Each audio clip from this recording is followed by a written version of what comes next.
Father, your name will be praised.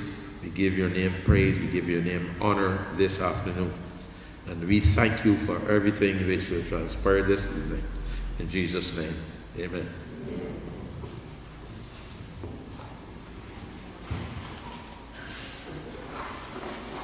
Thank you very much, Mr. Ford. I want to welcome each and every one of you here this evening to St.Andrew branch meeting. I know that Sunday is normally a time for relaxing and spending time at home. But this evening, I'm glad we made a journey here to spend time with your family, your extended family, and your Democratic Party family. And we at St.Andrew, we always encourage and invite persons to come and join us because we are friendly and inviting people too. And it's good to bring people from other places to the most beautiful parts of Barbados. I know that this evening is a little bit overcast, but you need not fear being in St.Andrew. We are hospitable. I know the roads are challenging, but in case you can't get out in any hurry, relax and shower oil. If there's plenty of water, it will disappear and you will get on your way home eventually. But this evening, as the chairman pointed out, there are various speakers here this evening, and we have so much as a Democratic Labour Party family to speak about. And at this is the first meeting for 2024. I think it's only fitting that St.Andrew begins the first meeting for 2024. Thank Irene for being gracing us with your presence, General Secretary Steve Blackett, Comrade Walter Maloney, Comrade ADRIEL BRATHWAITE, Comrade Holder, and all the other comrades who have journeyed here from outside of St.Andrew. A special good evening and welcome to you. Now, like I said before, there's much to debate and talk about. And for too long, people have been saying to the Democratic Labour Party that we're too silent on burdening issues. People across the length and breadth of this country have been stopping several persons, including myself, and questioning and probing and wondering what is the plan from the DLP. What does the Democratic Labour Party plan to do to rescue Barbados from the situation that we find ourselves in? And I must say this to you. Just only last week, we've heard about the situation at Mount Tabor School. And interestingly, the Mount Tabor School would have been the new school rendered to take entry of those children who were transferred from St. John Primary. And lo and behold, on the first week of school, after hearing from the ministry and the officials that they were satisfied, that's the word that they used, they were satisfied with the works that were done. But in the first week of school, you can have a tragedy where a janitor could be falling through a floor of a recently built classroom.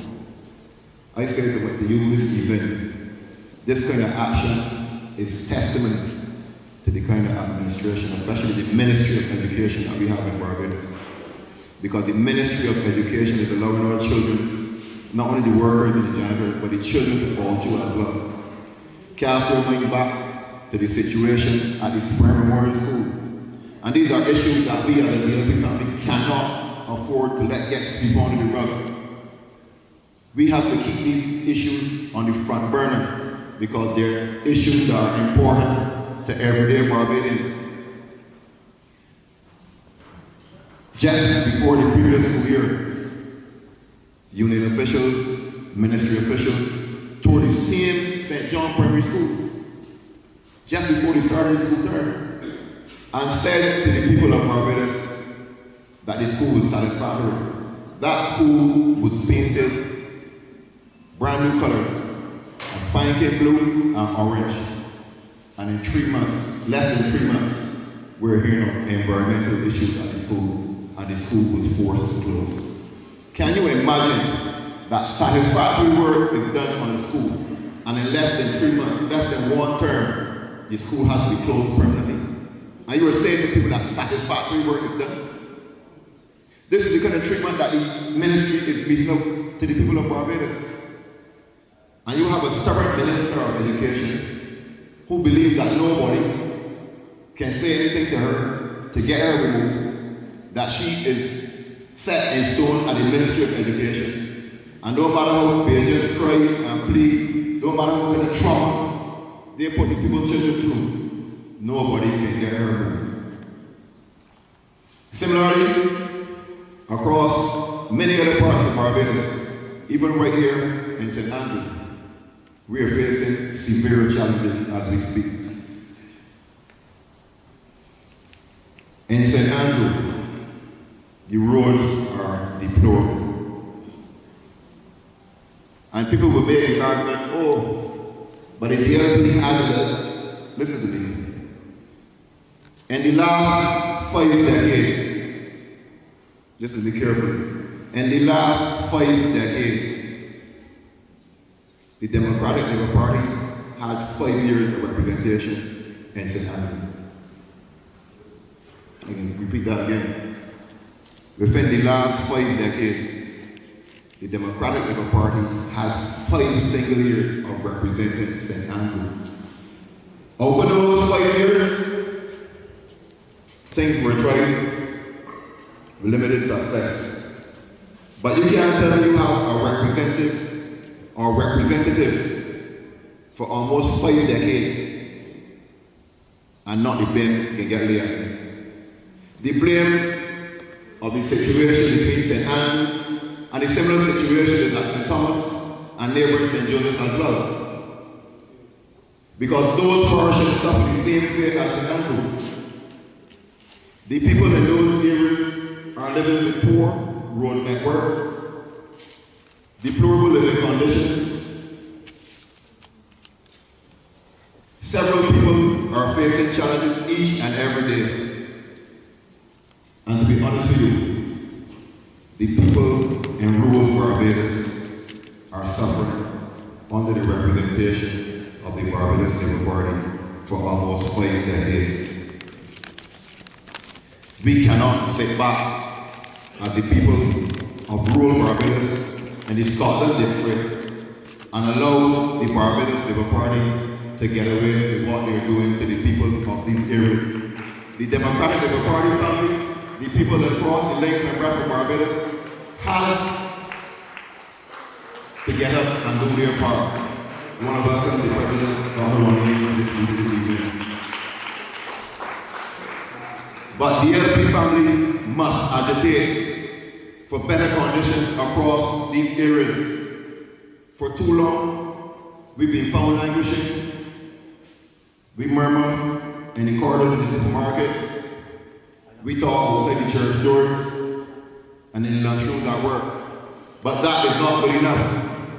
We must take the fight seriously to the Barbados Labour Party administration and let them know and know on certain terms that the people of St. Andrew, St. Joseph, and the entire Scotland district need better representation. And that better representation can come once you give the Democratic Labour Party candidates in those constituencies a chance to represent you and show you that things can be done better for the people in those areas once you put your trust again in the Democratic Labour Party. Like I said earlier, there are several speakers here this evening. Comrade BRATHWAITE is here, Comrade Maloney is here, President Ronnie is here, and we're going to get to introduce these speakers to you this evening. I'm going to hand over to the former Senator St.Andrew to say a few words. Good evening, everyone, and welcome. Now, the first thing I'm going to ask is that all of you who move your chairs to the back, bring them back up. Lolene, Tuffy, Kevin, bring the chairs See, it's warning about St.Andrew. I can see and I know you. Come! The days for hiding over, come! I don't know, but Chris, well, yeah, you do. Bring the chairs up so the room looks balanced. A big gap and then everybody else at the back. We won't tape you, don't worry. All right, ladies and gentlemen, we are streaming this evening, but we will not be streaming the audience, so not to worry. But this is an unfiltered evening. This is an evening where all of our speakers are going to be speaking without restraint. So keep your phones locked and your ears open. I think that is all it will say, the messaging. Now the first speaker is going to be our expert on labor relations, former National Union of Public Workers leader, president, Walter Maloney. You know Walter is from the South, from the Republic of St. Philip, and he has traveled. And the only person clapping is ADRIEL, BRATHWAITE, and Alashley somewhere in the room, also from the Republic of St. Philip, and we welcome you, we do welcome you for making the effort to come across to the other part of this country, St. Andrew. So I am not going to prolong my introductions because you know Walter, you read Walter almost every week on some issue that is pressing in this country when it comes to labor relations. So Walter, welcome to St. Andrew. Come and deliver.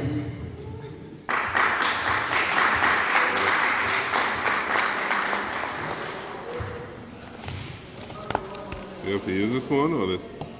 This one we use it? This one? Okay.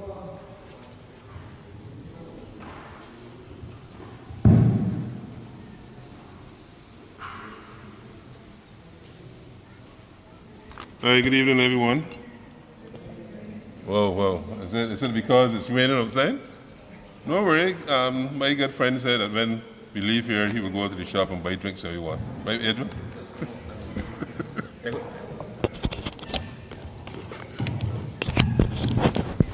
Thank you. Can you hear me? Yeah, fine.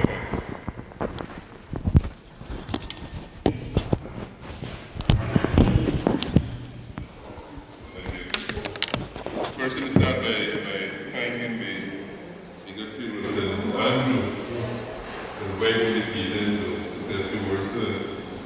I also recognize our President, our General Secretary, the other speakers, Brother ADRIEL, and all the other ones that persons who travel, and Sister said, who travel from different parts of the island behind the scenes. While you were here, I remarked to ADRIEL, this is the first time I've been into the Allen School. I've never been here. There? Can you hear me now? Do you have an issue? Yeah? Right, so I said this would be the first time I've been to the Allen School, and it's very interesting because I took a walk around the school. And they took some pictures as well, because they think it's instructive. It's instructive because I realized that the school refers, and it says in Latin, aliis non sibi, which basically says for others are not self. And I found that very, very, very interesting, because that is the foundation in which the Democratic Labour Party was built. For others, not self. What we are seeing in this country is the reverse to that. For me, not you. So you have a whole collection of persons feeding from the trough. And all of us in here are suffering. And you know, I was doing a little reading the other day, and I came across a quote by this guy Douglas Adams, who used to be a former president of the United States. And I found it very, very interesting. And I said, I need to use this evening when I get here. I don't know what's happening. No? Right. And Douglas Adams said, and I quote, "One of the major problems with governing people is that of whom you get to do it, or rather of who manages to get people to let them do it for them. It is a well-known fact that those people who most want to rule people are ipso facto those least suited to do so." We have a prime minister who wanted to be prime minister, who have done everything from the time she was probably 13 years old to become prime minister of this country. But like Douglas Adams said, she was never suited to lead. And we are seeing it every day in this country. Every day.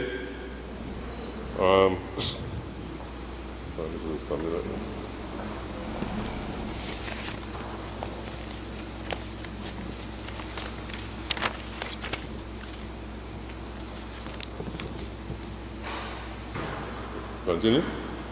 Yeah, right. Like I said, every day we are seeing it in this country that people are suffering, people are in pain, young people disconnected, they don't feel they have a future in this country. The older people who are on pension like me find it difficult to live. And those who are working are struggling, even if you put up 89 steel frame houses, it's still ain't gonna help because a lot of people still cannot afford a house. And yes, the Prime Minister continues to tell the young people, get more children, but she don't tell them how to feed them. Get more children, because the country needs more children. But yet, they're asking you to work longer, 40 years before you all get one of the pensions. Some of you all will die before you get the pension. But that is the reality. And the question I keep asking myself is, how much longer are we going to allow this to happen? How much longer? The Democratic Labour Party as an institution is here to correct those ills that we are facing. This party has always been in the vanguard for the downtrodden, for the voiceless, and for those persons who have been marginalized. This party has always been there for them. And if nothing has changed. Nothing has changed. Yes, we lost 2 elections. It was tragic, it was hurtful. But then again, we learned from them.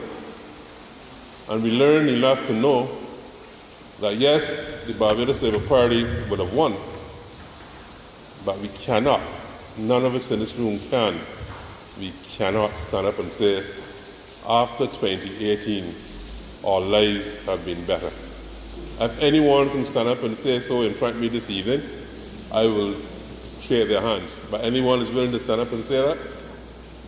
After 2018, life has become tougher. Life has become more cruel. I see it every day. You go to the supermarkets, outside the supermarkets, people are begging. If you go in the supermarket, you purchase something, you realize that people are looking and putting back things on the shelf. And if you get to the cashier, they don't want to tell you this because be pride in industry. But you can tell that some of those children, some of those persons in the supermarket cannot afford. And so sometimes you end up giving them the $5 bill and say, don't worry about it, man, because people are in the bags searching for change. You know they don't have. But, what they say there, Alice non sibi. That is what Aline stands for. I don't know if it was being prophetic, but that is what the Democratic Labour Party stands for. We must be our brother's keeper. This is the mantra of this party. We have always been like that. And that is why I continue to say sometimes we don't blow our own trumpet. Because if you look at all the labor legislation in this country that made it easier and better for workers as came from the Democratic Labour Party, not the Barbados Labour Party. We just had a Minister of Labour who introduced 3 pieces of legislation in this country. CFT and fell apart. The Employment Rights Act, sorry, and the other one, the one with sexual harassment. 3 good pieces of legislation. And we don't blow out one trumpet. But you know what is amazing? That the current Minister of Labor, he said that he has a problem with the Employment Rights Act because it was too favorable to the employee. Is that a government that cares about you? His job as a minister is to represent the people who put him there, not to turn his back on them and look after persons who are the employer. There must be a balance, I agree, but you cannot say that. And how can you, the amazing thing, sometimes I wonder who is it that we vote for. The National Insurance Bill goes to Parliament, National Insurance Bill. A piece of legislation that's going to affect most of us in here and certainly all of our children. Nobody, not one person got up in the House Assembly to defend any one of you. Not one. Nobody got up and said, listen, I have an issue with this piece of legislation. I think it is unfair that first they went and take all the money from the National Insurance Fund and almost destroy it, and then asking the workers to try to build it back up. Not one of them. And the point is that they come to you every 5, well in this case, every 3 years, asking for a vote. And what they do in return, they frown on you. They don't care about you. Not one of them, not one of them got up and said, I do not agree. I have difficulties with this. Nothing, nothing. And yet, there are some people who will tell me that the Barbados, their party, and the Prime Minister has been doing wonders. You know,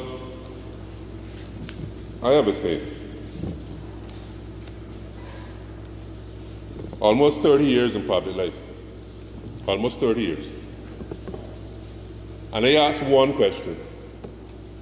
Can anyone in here tell me anything significant that the current Prime Minister would have done to enhance your lives? If anybody can get up and say, this one. And a friend of mine with the gas station reminded me, and certainly you cannot mention borrowing money, because there's nothing significant about that. But anybody can get up. And what we have done, we have coalesced around a person who is a total failure. This is a woman who, and I say this in all not being disrespectful, but this is a woman who was tried and found wanting in everything she was given to do. Everything. From edutech, failure, fired. Minister of Home Affairs, fired. Attorney General, fired. Every Minister of Economic Affairs, fired. She has, if she was to write a resume, I couldn't understand why the people in Barbados would vote for her. Because the resume would have fired, fired, fired, fired. Would you employ somebody and be fired several times? But we allow this person to walk across the stage in this country and prance up and down, using a lot of foolish catchphrases that doesn't make sense. And people say how intelligent she is, and how wonderful she is, but you cannot point to anything significant that this woman would have done.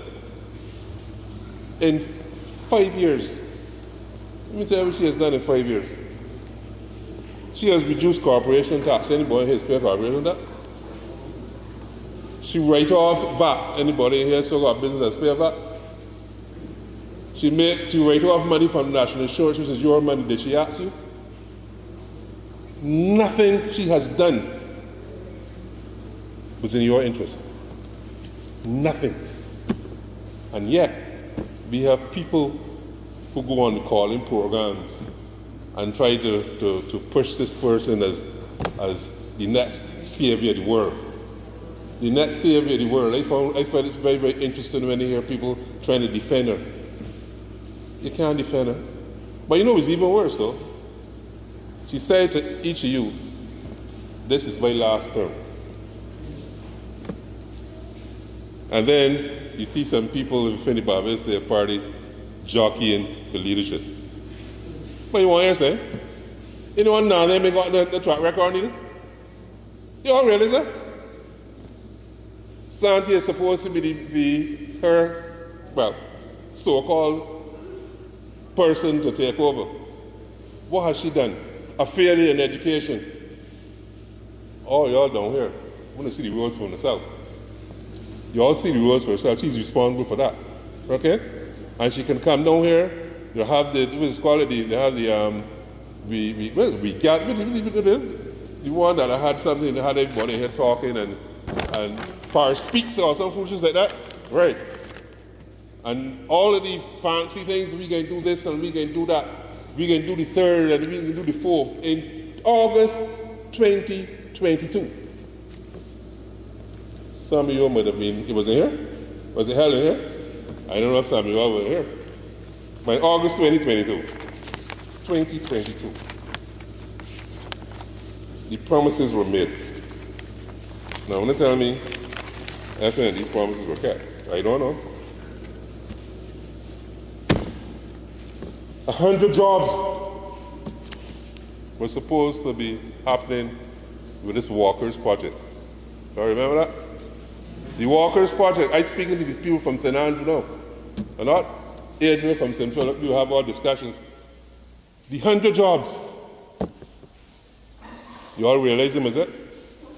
Walkers were supposed to be this new frontier.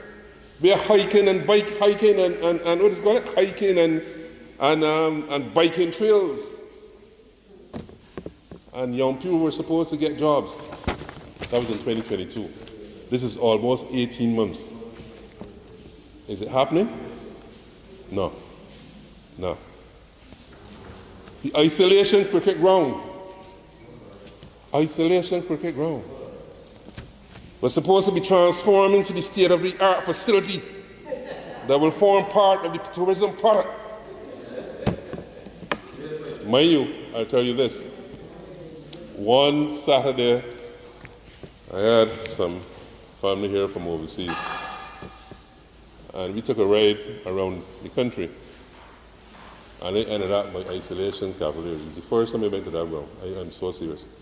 It is one of the most beautiful places in this country. We spent the whole evening down there. There was a lady selling some beers and some chicken and stuff. And my family from overseas, they just enjoyed this thing. The ambience was fantastic. And that is exactly what everybody said coming back in the car. Develop down here. Develop down here. This thing got so much possibilities.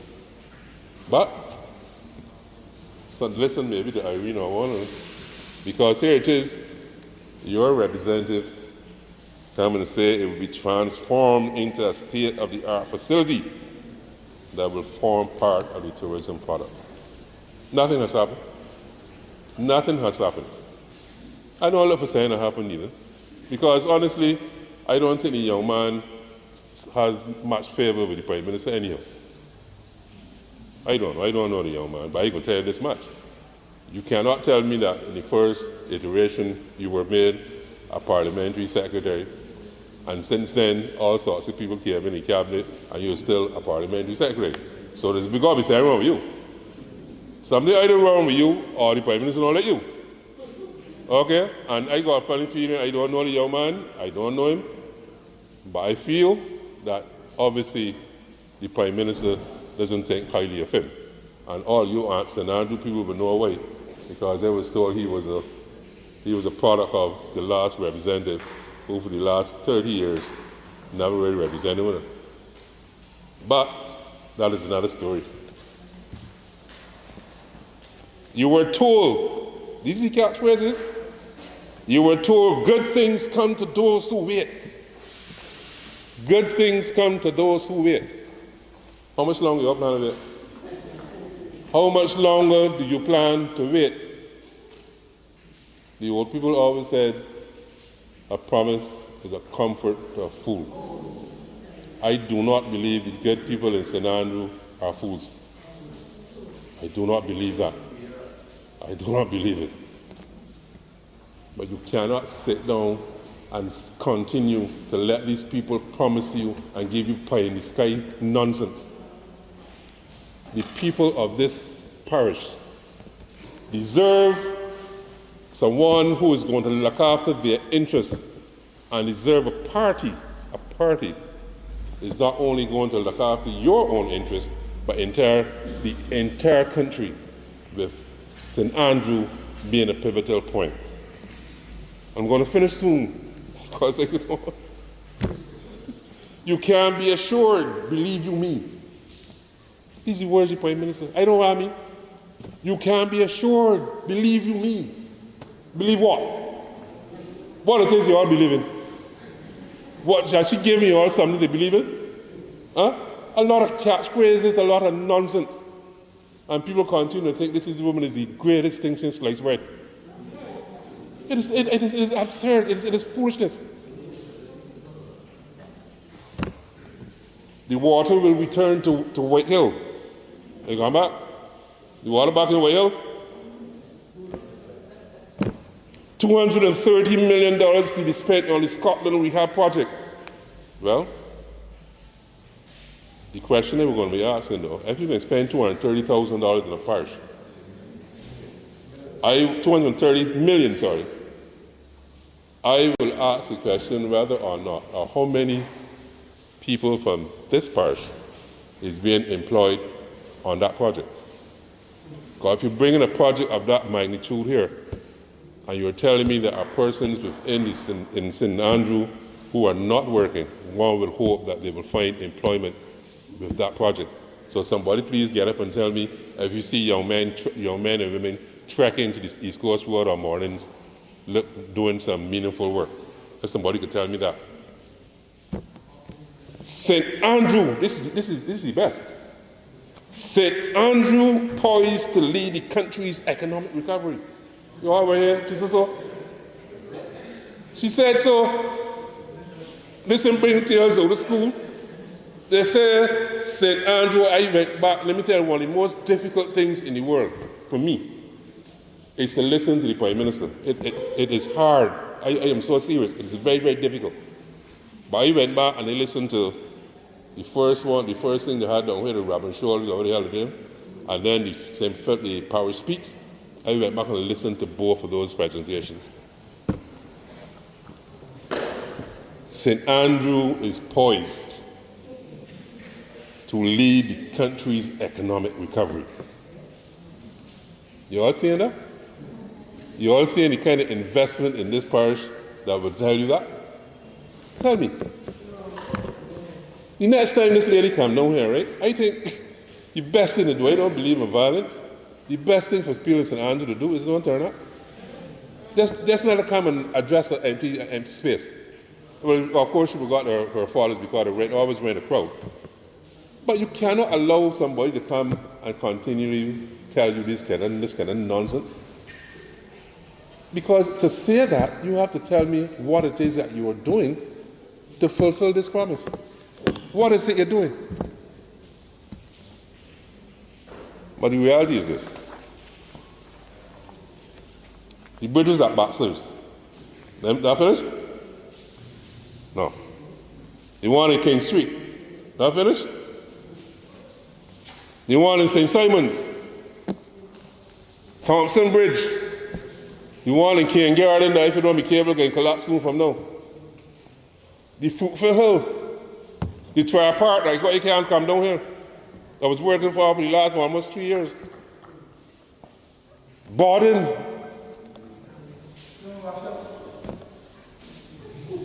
But they tell you that St. Andrew would lead the country's economic recovery when the people who live in St. Andrew can't get out and the ones who want to come in can't get in. Explain that to me. And you know, one of the things that I found very interesting when I listened to this program, the Prime Minister speaking. The Prime Minister said and I'm not going to bash public service, I was one And there were a number of senior public servants in the audience that evening. And she turned and said, somebody asked a question about transportation, the buses. And he says, I need to see a daily schedule as to the buses coming down here. So that was supposed to make you all feel good. You hear that? The Prime Minister go and bring the schedule and let me see it. Because the people getting the buses, you know, the still got people can't get where it is. You know, you got people getting up in this parish, set up a bus stop at 5:30 and can't get to work before 9 and 9:30. You all know that? You all aware that there are persons when they do get work, the manager will say, okay, for the first time, fine, the bus isn't working. But you know, after 2 or 3 times, they can dock your pay. You know all know that? And especially if you work in the hotel industry, you go and break down the breakfast table or that kind of thing. You in there? They will fire you. They are going to get rid of you because you are not on the job. And that is not something Walter Maloney is saying. That is something that's happening. That is something that's happening. And by the time you get home on evenings, if you do find a bus in the bus stand at 6 o'clock, because chances are you might end up catching 7 or 7:30 or 8 o'clock. That's the one. And by the time you get home, those precious children that you have are already in bed. You can't even tell them if the homework right or wrong because you're not there for them. This thing got far-reaching implications. This is not only about catching a bus. It's about family life. But then she doesn't care about that. She doesn't care about that. Who cares? I don't know for whom. But there are other persons who need to speak, and I'm going to just remove myself from the part.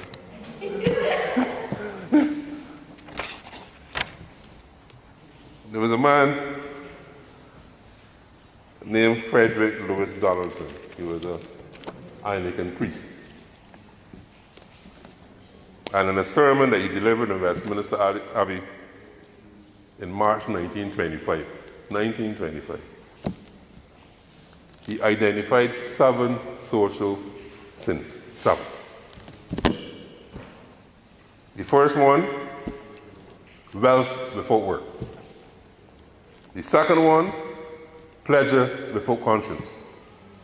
The third one, knowledge without character. Fourth one, commerce without morality. The fifth one, science without humanity. And it was religion without sacrifice. And the last one was politics without principle. And let me tell you, sir, in 1925, too often, politics is another name for fear. The fear in the public service in this country is nauseating. It is nauseating. People frightened to open their mouth and say anything. And I'm telling you, this is a fact. But I often think it is only public service, in the private sector too, because you have to get to find out that you don't like what this woman saying or you say something about her, and they get back to her, she will take up the phone and call the manager and say, fire you. You know, that's not what you're trying to tell them. Whether candidate, incumbent, or ordinary citizen, we may fear our opponents. We fear the influence of money in politics and how hard it is to get out the vote. 1925. 1925 in Westminster Abbey. I even knew something I didn't know. But we know the influence of money. We know the influence of money on those last 2 elections. I know nobody here cannot deny that. Well, you can't deny it. You all know the monies that were spent on the boys in the block. This is the person we are talking about. Politics without principle. You can understand. We regret that compromise, decency, and respect so rarely characterize relationships across the aisle. Loaded with these sorrows, it's hard to fight the good fight, believe in the future, and stay confident in our democracy. My brothers and sisters, I will tell you this. Never give up the fight. Because like me who are grandchildren, we can't allow to give up the fight. It is in our interest to make certain that these people who are in charge of this country at this time will not be allowed to be so at the next January elections. We cannot afford it. This country is not going down a slippery slope. We are already on a slippery slope. We see there is no respect for law and order. There is no respect for morality. There's no ethics. There's nothing in this country, things that this country were built on. The respect that we had for one another, it's gone. And if we don't try our best to take it back, I'm sorry, I don't know what will become of us.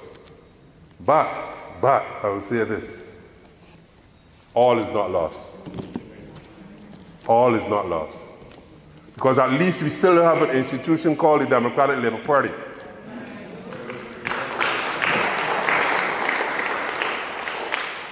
An institution that has always been there for all of us. For all of us. Not for some and not the others. Not for some and not the others. At least none city. For others, not self. Good night, brothers and sisters.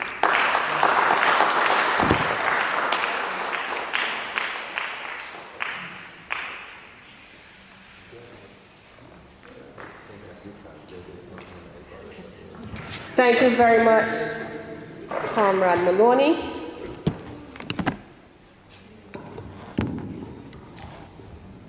Right, because we get a little muting in the back. So, Comrade Maloney spoke to St. Andrew specifically, but I just want to quickly inform those of you who do not know about St. Andrew. Well, first of all, let me welcome Ms. TYRA TROTMAN to our meeting. TYRA is one of our newest young ladies, and I look forward to your presentation because she's always articulate, she's always direct, she speaks in a way that everybody can understand, and she makes very many people uncomfortable. That is what I like about her. That is a sign that you are doing something. But you mentioned the Walkers, Project. The Walkers Project is not a government project. That is a private sector project. The Isolation Cavaliers is not a government project. That is a Kevin Vaughan and Company project. He was recognized for his national service, and I applauded him for it. I actually messaged and congratulated him because he has done sterling work on that property of isolation. Pardon? They lied us. They led? They lied us. Lying? Yeah. Oh, No, when they said, the way he said it, and the way it was said, make you believe that the government is the wrong. But the government is always, this mere motley government loves to take credit for things that they do not do. That is the trademark of this government. But that project is a private sector project, and they are jockeying and piggybacking on every private sector project they can get their hands on to take credit for it. And they are not initiating any projects except the bad roads. Because if you see White Hill, you will cry. And it's not funny. White Hill is a disaster. When you come down White Hill and Moore's Bottom, that part of St. Andrew looked like an earthquake hit it. It looks like it had a natural disaster. It is depressing to look at. They can take credit for that. They could take credit for that. They could take credit for the Borden disaster as well. They could take credit for that. But they cannot take credit for the work of private citizens who have a social conscience and who have worked tirelessly over the years to improve the communities in which they live, something the Barbados Labour Party does not understand. They took the little playing field building we had there when we knocked down the old building, and rather than enhance it to give the footballers and give the sports people somewhere to change and so on. This government got the registration department in that space. So if you want to conduct a sport class, if you want to conduct basket making, if you want to help the citizens of this parish learn something that could help them make an extra $1, there's no space for it because they don't understand what community really means. I understand she went to Shorey and promised the Shorey a state-of-the-art stadium for cricket. You just talk about isolation. I feel that this woman is thinking up projects as she goes along. You know, she thinks up things and it jumps out. The mouth open, story jump out. Sure, you don't want this, what you call it, a state-of-the-art. But I understand a member of the cricket club challenged her on it. And I hope they don't victimize him because he let her know what time of day it is. And more of that has to happen in this parish. Y'all have to send them back where they come from when they come to you with these pie-in-the-sky ideas like you're stupid. They tell you these things and then they disappear. You cannot continue to allow people to think you are stupid. St. Andrew people are not stupid. They are not stupid. So I just want to make that clear that, because one thing I know, when St. Andrew votes, when you look at the numbers, St. Andrew votes DLP. Don't care when the boy tells you, look at the numbers, and you will see that St. Andrew fights. But there's other parts of the parish or the constituency boundaries who prevent St. Andrew from getting the representation that they should have. And I want President Ronnie, when the time comes, to let the St. Andrew people know that you will make sure when we win that these boundaries are realigned. Promise the people and keep the promises. Don't do like the rest and come down here. And I'm going to be very frank with you as the candidate. My people came down here and made a promise they did not keep. They did not keep it. So obviously I will have to step back because I am from St. Andrew and a fool. And I just said St. Andrew people are no fools. And after a while you learn no sense. Until those boundaries are realigned, a Democratic Labour Party candidate will never get a fair break in the general election. So, Brother Ronnie, that's the first promise you will make, and the first promise, once I live, I'm going to make sure you keep it. So our next speaker now is my good friend. We have been friends from school days. People don't know that. We just have our words, our exchanges. But yes, he has been. And we've known each other for a very long time. And I have the highest respect for him, even though sometimes I might not seem as if I do. Based on what side of the bed I get up on and what side of the bed he gets up on. But that's true friendship, because it has lasted through many fractures, and politically, not personally, you know? And I do not know where this gentleman is laughing, but now I see him, I must say that the only time Isolation Cavaliers got a member of a political party to make a physical extension and change to that structure was when I was a candidate. And the person who laughed out is the person who built it for us. Okay? Yes, that addition, and my picture is in that extension. They had the decency to put my picture in it. That's a fact. Work was done, but not by the government. Is when you are committed to your work as a community person, you will find ways and means to get things done. So that is the last time that Isolation Cavaliers had any input from a politician, and that particular contractor made sure that I look good and the Cavaliers look good. That's what you do. You got a Minister of Transport and Works who is a member of Parliament for St. Andrew and can't get Jack SH done. Can't get it done. Promising all the time and walking both with me and Santia, and poor soul, you can't get nothing to do. Right, Kevin? Can't get anything to do. But anyway, our next speaker, my good friend, you know who he is, Adriel Bradford from the South, Adriel Bradford, the attorney at law, Adriel Bradford, our party representative on the Constitutional Review Committee, poor soul. I know that. But God will bless you for your service to the DLP. And we appreciate you. Ladies and gentlemen, ADRIEL BRATHWAITE.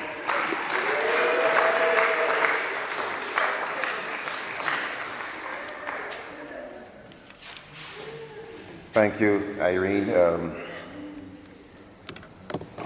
To be clear, when Irene said which side of the bed she gets up on, and which side I get up on, these are two different beds. I don't want any problems. Okay, these are two different beds.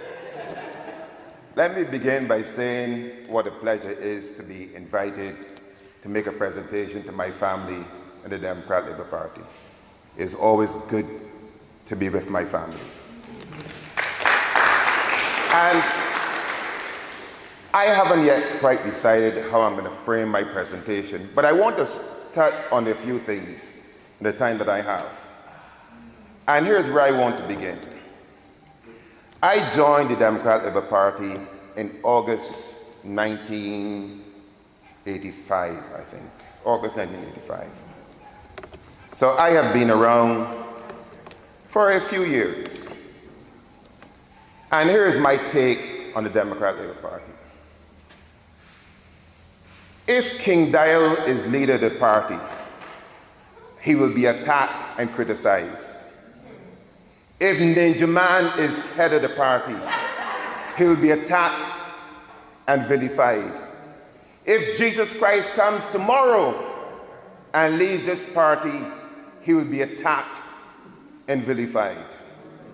So I want to begin by saying to President Ronnie that as president of this party, he has my overwhelming support because he leads this party, our party. But we are quick. That's why I began by saying that I was around town for a bit. It doesn't matter who's been the leader. So President Ronnie, I'm saying to you, I want to begin by probably saying to you, ignore the noises. Choose your battles. And remember that once you lead this great party, not only outside but within, and it's not unusual for us, but stay the course. And I'm saying to you and I'm pledging to you that once I'm able and once you lead this party, you have my support. And I'm asking my friends and my family members to join me and decide that our leader, once we elect a leader, and whenever elections are in August, get in line behind him. Ignore the noises. I'm not sure why we are so easily distracted and listen to foolish people. You don't expect Peter Wickham to say anything good about the Democratic Labour Party and our leader. You don't expect certain people to say anything, so don't even bother to listen to them or read what they write because they will have nothing good to say about us. Stay the course. Barbados needs us. And I was so impressed by my friend Walter's translation, not realizing that in fact it was there written in English at the bottom. For others, not self. For others, not self. And that's why we are here. That's why we get involved in politics. That's why, in spite of what happened over the last couple of years, we must continue because we're not doing it for ourselves. We're doing it for the lady who a couple of days ago came out of Nichols Bakery and 6 Rose and said to me, I need a bed. Can you help me with a bed? We're doing it for the lady who calls and says, I don't have a functioning stove in my house. Can you please help? Because believe it or not, even though I've signaled that I will not be involved in elective politics, people still call or knock on your door or see you in the supermarket and ask for assistance. But moreover, they keep on saying the following to me: what are you guys doing? Because they need us. They recognize that Barbados needs a Democratic Labour Party that's firing on all cylinders. Don't mind the noises that Barbadians don't want to hear from us and have no interest in us. It is untrue.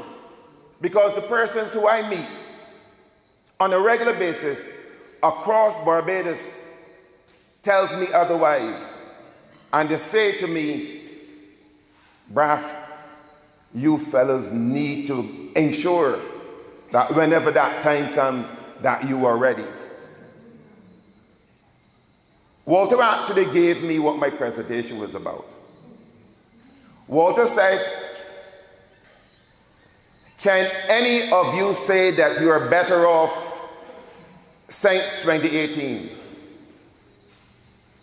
And I therefore want to just use a few illustrations. Because remember, before 2018, this Barbados Labour Party administration had all the answers to everything. It didn't matter what it was. We were criticized and they had the answer. So I just want to judge them on their own words and on their own actions post 2018. And I'm going to use the simple little things because I am an ordinary Barbadian who go into the supermarket and who have to pay bills and who have a family to support and who have a 96-year-old mother with the challenges of a 96-year-old. So I am living the experience of the average Barbadian. That experience tells me that many of us, many of you have challenges. And that's why we must continue to fight. That's why I urge you to let us line up behind Brother Ronnie, because Barbados needs us. Barbados needs the Democratic Party to put their hands up, put their hands to the plow, and let us continue this fight for others, not self. It is so fortuitous that in fact, that we have started 2024 in this auditorium, as Walter said. It cannot be accidental that we could be here tonight. And when Walter and I walked in here at 4 o'clock this afternoon, we were early because Walter didn't know the way down. That the first thing that we saw was this sign telling us, reinforcing in us why we must do what we are doing. So thank you for this choice, because it is a reminder to me that I must stick to my word and give this party all that I can to ensure that Barbadians see us as a viable alternative to this bunch of jokers. But you know, I've said consistently since I've been involved in politics, and in particular, and Steve will tell you this, that I will look across the well of Parliament and I will say, but we have so much talent within Democratic Labour Party. But what we lack most of all was a PR machinery that the Barbados Labour Party has and utilizes to the maximum. So it doesn't matter what they do, they find a way to spin it. So you heard that they're going to solve all the water problems in Barbados. All of them. We were accused of not giving water to the constituencies that didn't support us. So, no, I'm serious. So St. Joseph allegedly had problems because we didn't like the people in St. Joseph. I remember Cynthia saying the same thing in St. Thomas. And St. Andrew, of course. But you know what happened? We took water from Grove, sent it up to, what do they call up there now? Very heard for that. I sent up to Castle Grove, via St. John into Castle Grant, so that we can get water this part of Barbados. That's what we did, you know. Not them. What they did for water, I will tell you, is that they've given all of us, all of you, a higher water bill since 2018. So as Irene was saying, they can clap for that. Because it is true, the only thing that I can think about that they have done to improve the water situation in Barbados is that they've collected more revenue on behalf, well, allegedly it's for sewage, but they've managed to use it in the Barbados Water Authority also. Right? They lend themselves the money, which was collected for another purpose and have used in the Barbados Water Authority. But that's how they behave. Right.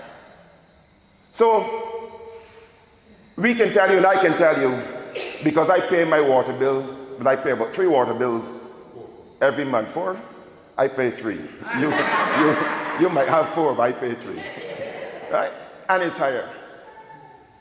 Right? We know what's happening in terms of electricity.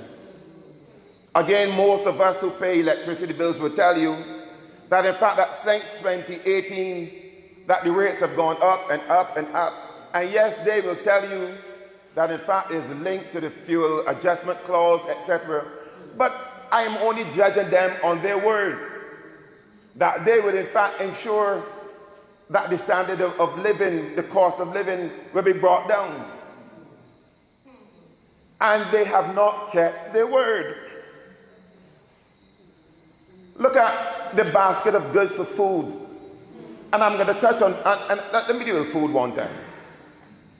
Because we have a minister of agriculture who walks around Barbados keeping all kinds of foolish noises. The last thing I heard him say is that we're going to export sweet potatoes.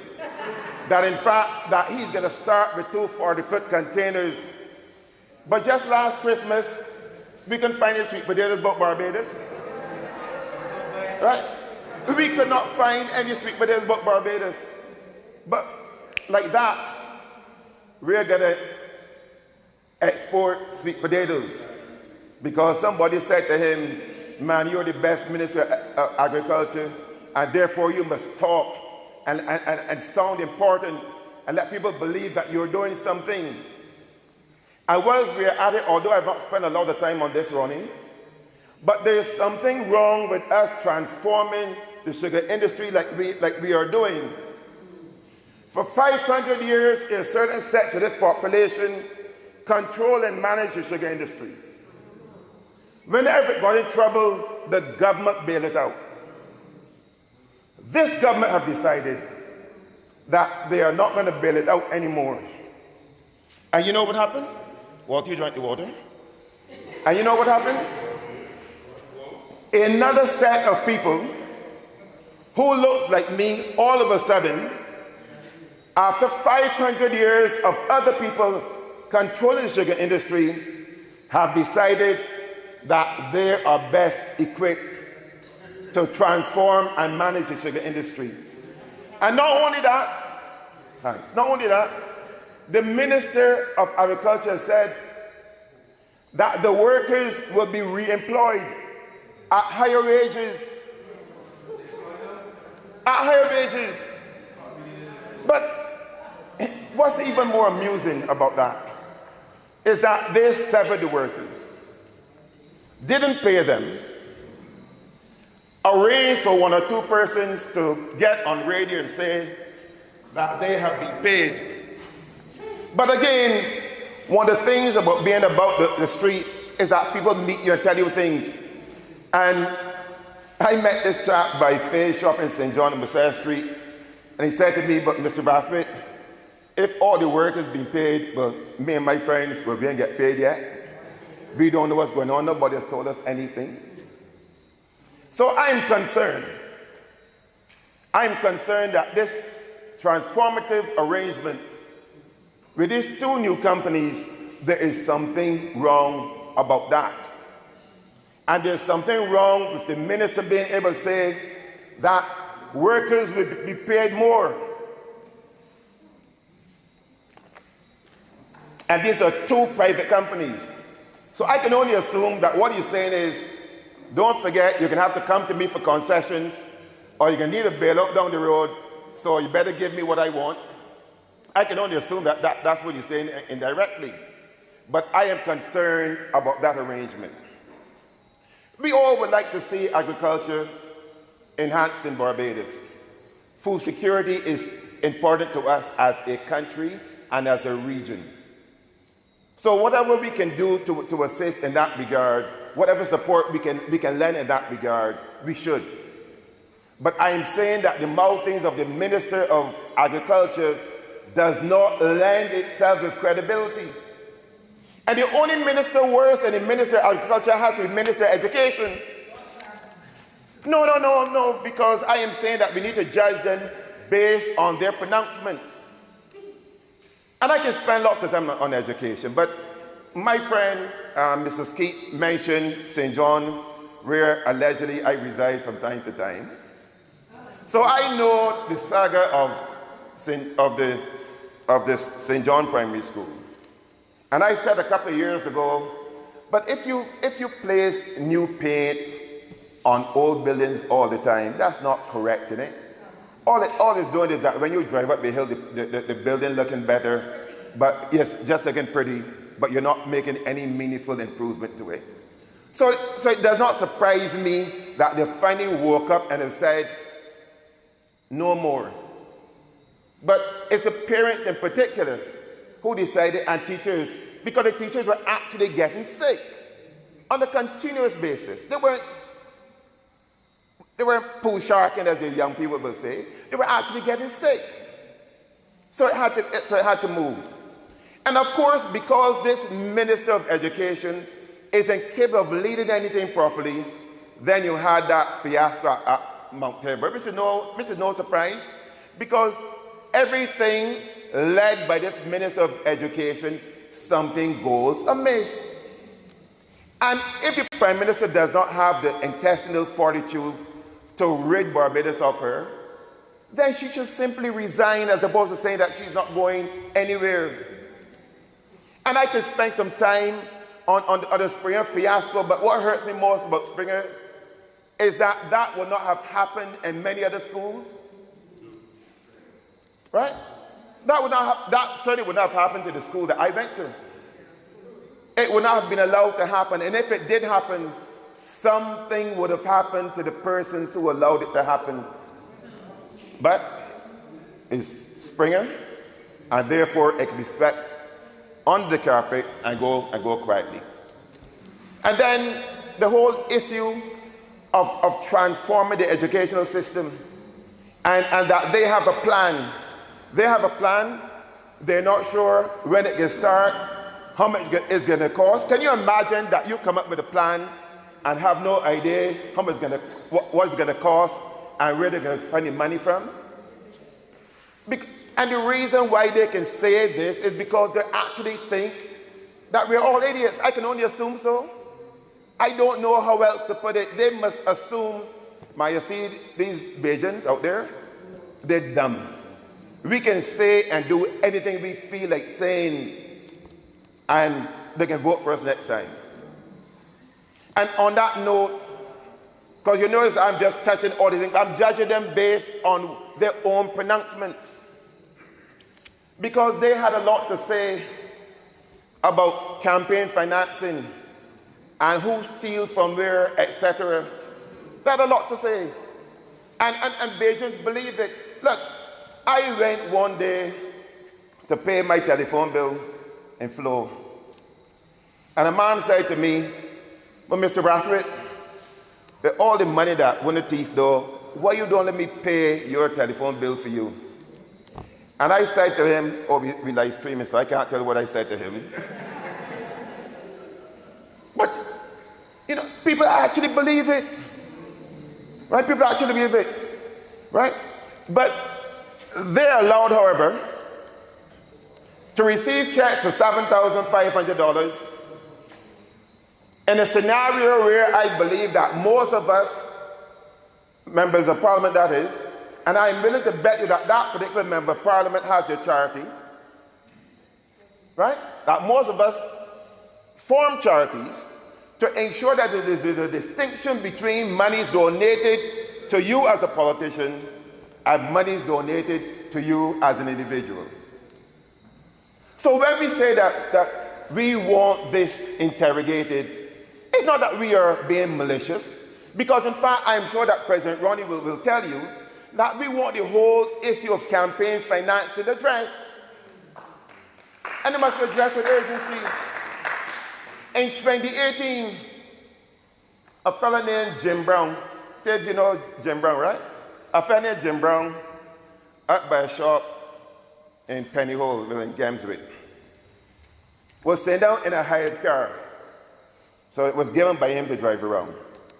I have never seen anyone with so many $100 bills yet in my life. And he is counting up these $100 bills. I said, "Mate, you robbed somebody?" Tell me, "No, man, this is a spend on you." No, I'm serious. It's a true story. He said, "No, this is a spend on you."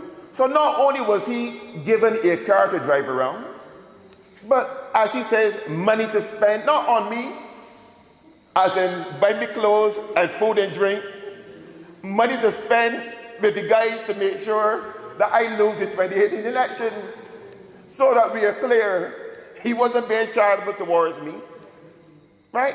So this whole issue about that check to the minister, right, it goes deeper than that. And we are calling on the government to keep their word and let us address the whole issue of campaign finance, because, Ronnie, I'm telling you this now, the kind of money that they allegedly have and have had at their disposal, at the rate we're going, we will not be able to compete with them when it comes to finance of campaigns. But how we can be able to compete with them is that we have to go and talk to the people of Barbados one-on-one and let them know that they must put Barbados first, and that in fact that whenever that time comes, it does not matter who spends the most money, it does not matter who has the biggest billboards, it does not matter whose manifestos are the prettiest. What matters is who is best equipped to lead Barbados. And I want us therefore to make sure that when that time comes, that there's no doubt that this party, of which, as I said, I've been a member from 1985, that this party is best equipped to lead this country forward. We cannot sit back and believe, well, they had 2 terms and therefore come next election, where it is that they're going to vote against them. Do not believe that. We must take every seat from now, hit the road, deal with the issues, deal with these non-performing ministers, because again, illustration of how this Prime Minister and this government believe they can do whatever they feel like. Many hands make light work, she said. So that was the excuse for having a larger cabinet. So then what happens? One minister resigns and they found 2 other ministers. So they enhanced the cabinet. And there's one minister in particular that I do not quite understand how he's become a minister. And I've asked one of my friends to look into it, because I believe that he was in Geneva at the ILO or something. In fact, he left government, went to the ILO, and for some reason have left the ILO and come back to Barbados as a junior minister. There is something odd about that. But the bigger point though, is that they've not only enhanced the cabinet, but brought in additional consultants, etc. And again, we Barbadians should know exactly how much money is spent on a monthly basis, not only in terms of salaries for ministers, because that's easy, but the consultants and the PR machinery in particular. How much of our money are they spending? How much of our money are they spending on these trips abroad? Creating the impression that this Prime Minister that we have is the best Prime Minister ever in the history of Prime Ministers, not just in Barbados, but in the world. Because if you listen to them, that's what you like to believe.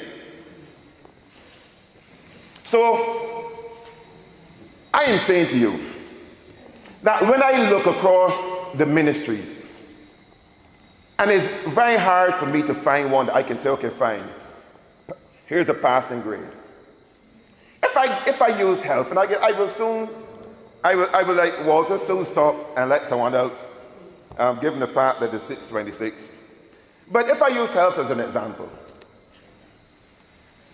if you take away the handling of COVID by my friend of No Retreat, No Surrender fame,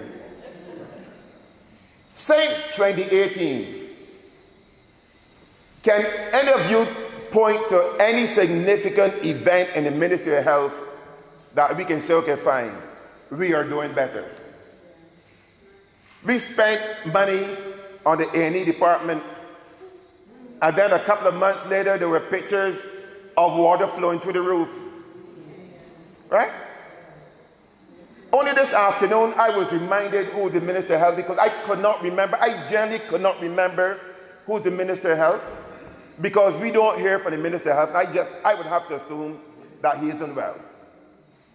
Because we certainly have not heard anything from the Minister of Health for the last 6 months. At one stage, I thought it was Sutherland who was Minister of Health because she used to speak on health issues. But then she resigned last year. And then Dr. Brown took over the QAH, but then you didn't hear much from Dr. Brown either. Till recently, till she resigned, that's correct. And so you have a minister, and now you have another Minister of Health. But the point, though, is that I cannot give it a passing grade, because they're even now begging patients not to come to the QEH. They're saying, please call, we have a hotline set up. Please call and we will see if we can diagnose you over the telephone or tell you where else you can go. But don't come down here because we don't have the capacity to look after you. But they had all the excuses. They could have pointed to all the solutions before 2018. So that's why I said it is easy for me to prosecute them based on their own mouthings, because I can go through ministry after ministry after ministry, and you will see. So even in tourism, they're saying that our figures look good. We are now back to our 2019 figures. But the 2019 figures is based really on the work that was done before, you know. It's based on the work that's done before. So when we talk about tourism, I can tell you what good things they have done. They have paid for a flight from Cayman Islands to Barbados that come in about 20 people. Right? Oh, the Bahamian flight, as much as I love Bahamas, I mean, the idiocy of the decisions that they have been making, I find, I cannot explain it. But, you know,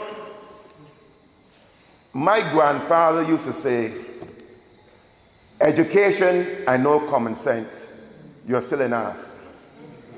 And I'm convinced that many members of this cabinet are well educated and have no common sense. Because the things that they're doing over the last couple of years makes no sense to me. So comrades, on a simplistic basis, ignore what you read and how good they're doing. Look for yourself. Look across the ministries. And the answer cannot be, well, the Minister of Education not doing well, let's put the Minister of State in there to help her. The answer is find somebody who can do the job. The answer cannot be crime in Barbados out of control, let us find somebody to assist the minister, put another minister in there. And having said that, this minister who I call Hamilal II, because he's Hami reincarnated, you know. I'm very serious. Because he ran a program somewhere down here, even I point in the right direction, or is it across there? He ran a program somewhere down there that was supposed to be the best program to assist troubled youth. And to my knowledge was never evaluated.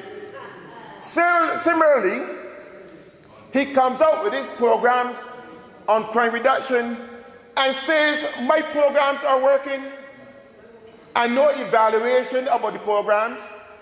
He says they're working. That crime is down because of my initiatives. But those of us who are on the ground know better. So all I'm saying to you is, do the analysis yourself, like I have just done on a simplistic basis. Go across the ministries, and you will see, like I'm saying to you, it is not a case of more hands making light work. is a case of deficient ministers. Fellas, and when I say fellas, I mean men and women who obviously don't have the capacity it takes to manage a ministry efficiently. And you know, one of the errors that we have made is, and some members of parliament do it, believe that as soon as they become a member of parliament, that they become mighty managers and that they know everything. And this lot is like that. And that's why everything they've started, they have to stop and reinvent and start all over again and change the minds, etc. As a matter of fact, Walter will tell you that they've probably changed their mind on more policies and more legislation within the last 5 years than any other government in the history of Barbados. And you want to know why? Because they're led by a prime minister who, and I think it's Irene who said it, who speaks and then says, by the way, when I need to sort that out, get it done. That's what happened, you know. So that's why they keep on reversing things, because somewhere along the line, prime minister speaks and says, I want this done, and nobody brave enough to say, prime minister, that doesn't make sense. It cannot be done. Right? I mean, again, simply, across Barbados, we're supposed to be having mini stadiums. So like up St. John, for example, the thing fencing. And I said, but I don't understand this fencing, though, because certainly that can't keep any of the boys when they're ready to go in. Because when the boys are ready to go in, the boys are going to cut the fence and go in. And that's going to happen across Barbados. So I've assumed, given the fact that it does not make sense, it must make sense otherwise. In other words, man, find some project for fellas to get some money. Because the idea of fencing around these grounds so that people can have events, alleged, etc., makes no practical sense to me. Not the way how we behave in little Barbados. Not knowing that a fellow can go and hold up the fence and go under easily. So, I end where I began. I pledge my support to our president. Join with me, join with us to make sure that Barbados is better off as a result of our intervention. For others, not self. Thank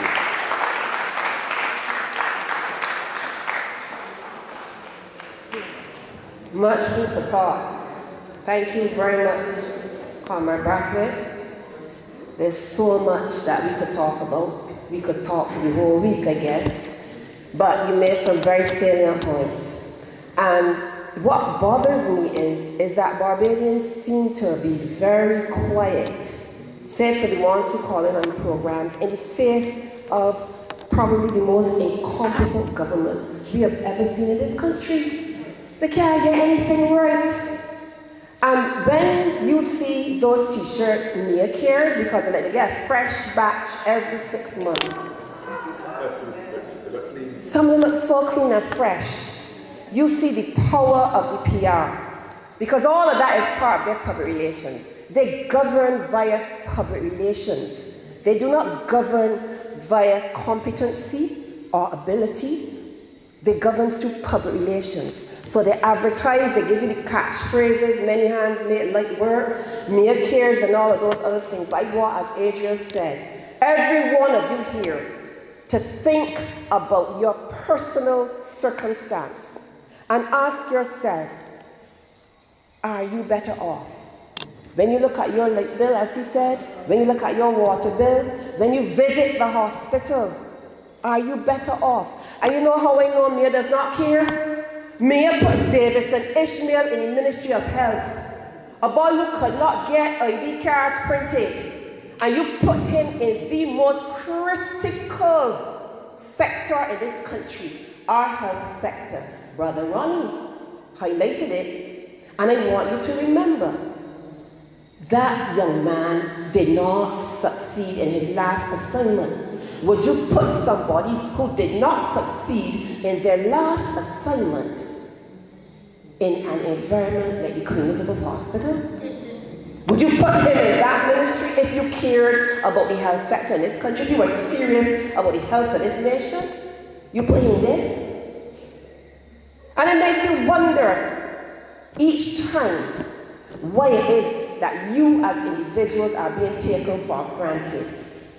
And the only conclusion I could come to is because each time you gave them $30. The citizens of this country voted for them 30-0 twice. So they had license to take you for granted.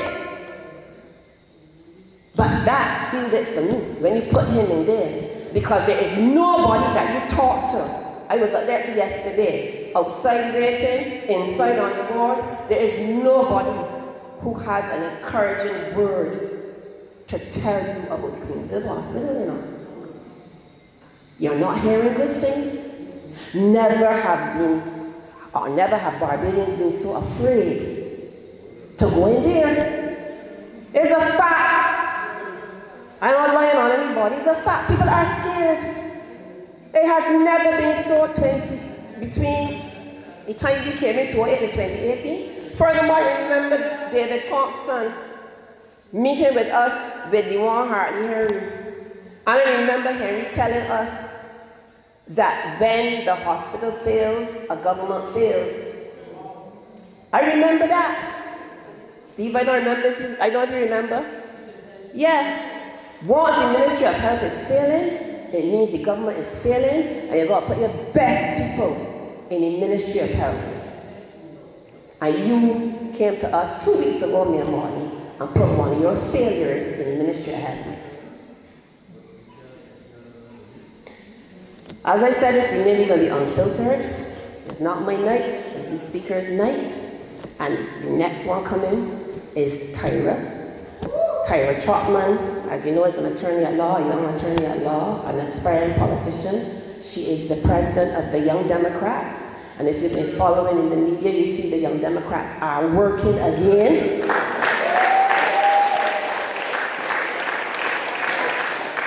Something we have waited for a long time to see, working and being very aggressive in moving forward as the young political arm of this party. And it's thanks to her leadership. So ladies and gentlemen, I bring to you TYRA TROTMAN, Unfiltered.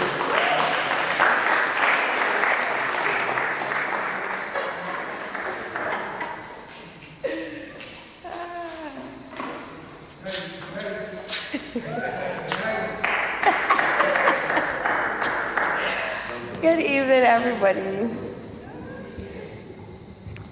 As I was walking up, Ronnie gave me a look. Ronnie don't like that word unfiltered at all when it comes to me. But good evening, everyone. My name is TYRA TROTMAN, as you just heard. I am the president of the Young Democrats. But more than that, I am the voice for the youth. Right now in this country, we are having a crisis. The youth, we are in trouble. This is an aging society, meaning we have more elderly than we have young people. Meaning we have more persons who are over the age of 40, which, as you can imagine, cannot be healthy for a country. Because what happens is, when the older folks die out, for lack of a better term, what are you left with? It means the productivity rates in this country decreasing. So when you say we are an aging society, and when you have our Prime Minister saying have more children,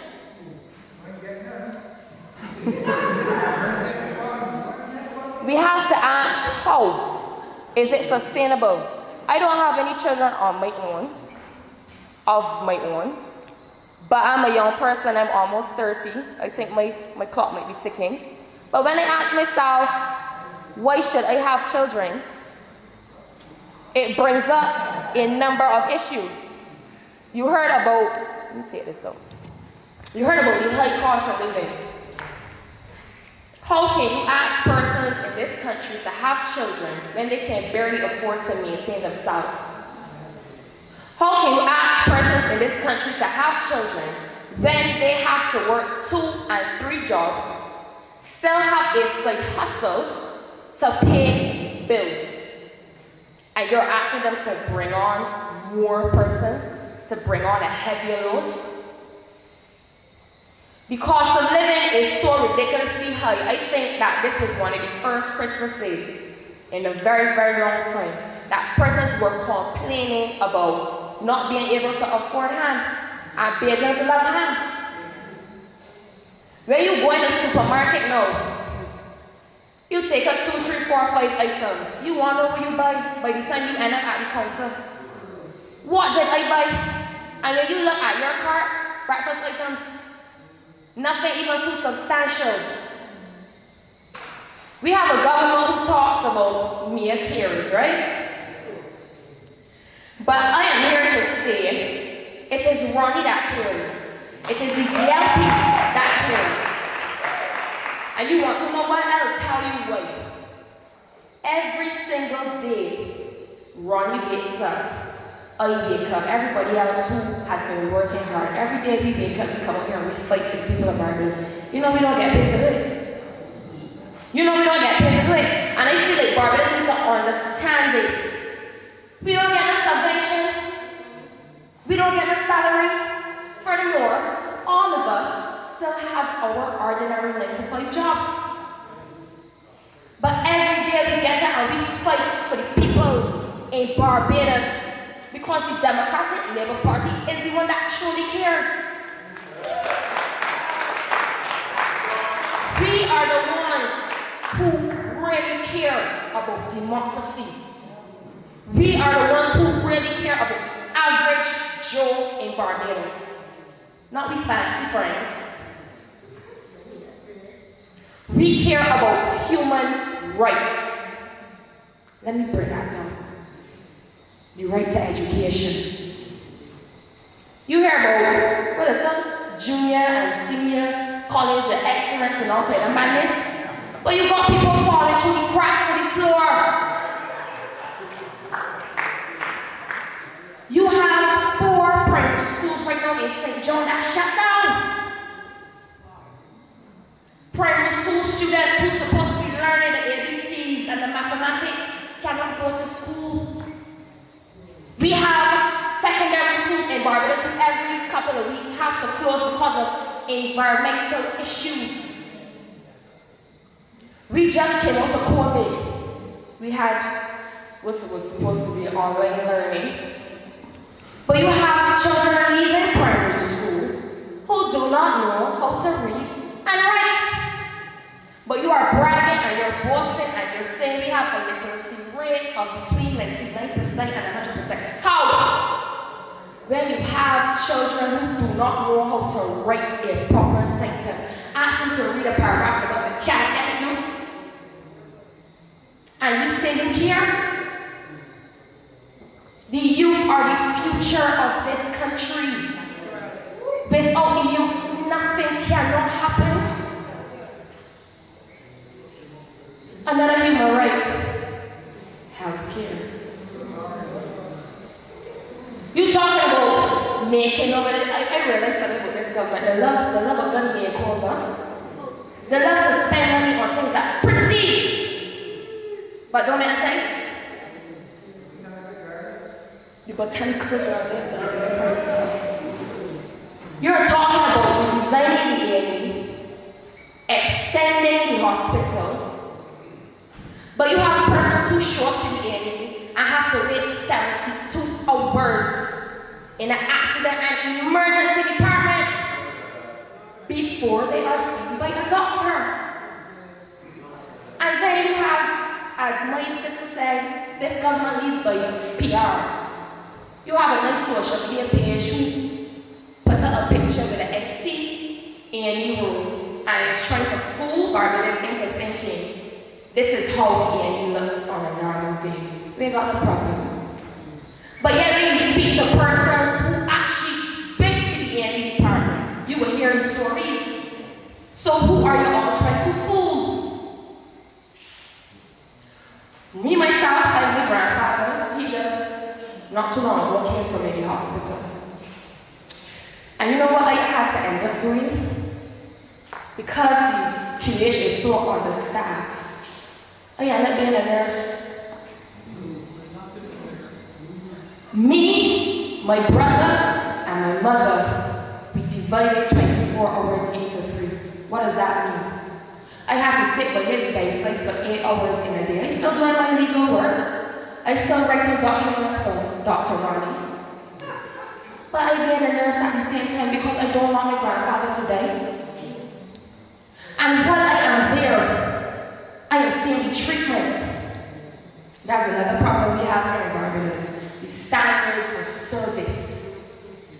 I can keep it real. We have old people in their beds crying out, nurse, nurse, come and change me now. Come and change my nurse. And when you could get and walk. You think that is right? You think that is fair? We are living in a Barbados where, for the life of me, I don't understand it. We have persons who've been elected to be leaders, to be representatives, but I don't ask them. You go to their offices looking for help, for assistance. You get turned around. You're told, well, try here, try here, try here.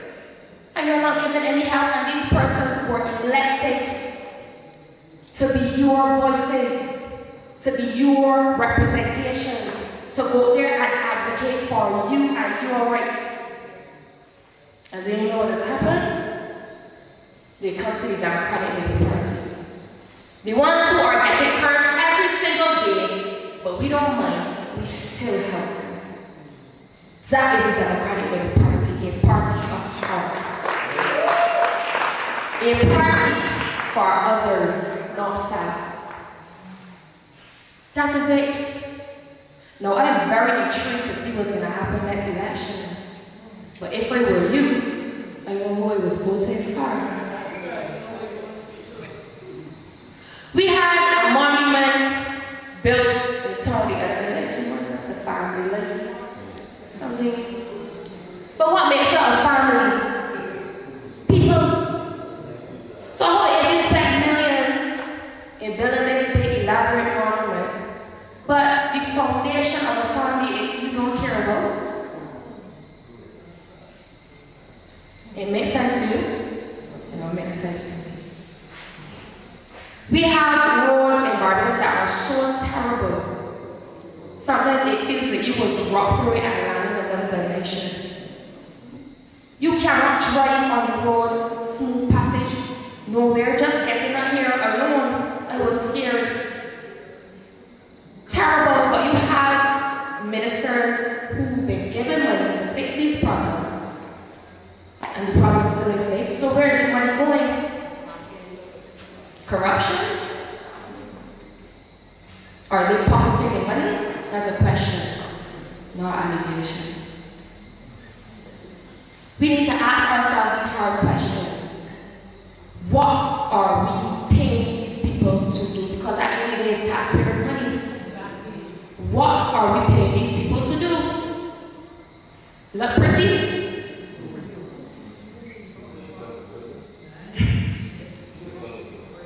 Young people in Barbados right now, we are losing them to violence. We are losing them to gangs. We are losing them to suicide. And you have to ask yourself, why? You don't just get on and tell yourself and you kill yourself. It's because of oppression a lot of the times. Oppression, feeling as though you aren't being heard or represented, being fought down. Lack of opportunity, you will hear me speak about it every single time I open my mouth. Because young people are leaving Barbados, the ones that can. They are leaving. We call it brain drain. That's a technical term for it. They're taking their own lives because they feel as though they have nowhere else to go. The suicide rate is at an all-time high. Violent crimes, all-time high. That's the frustration you see playing out. The lashing out. Right now, violence in schools. It's ridiculous. And it's not the children's fault. Don't blame the children. They are a product of their environment.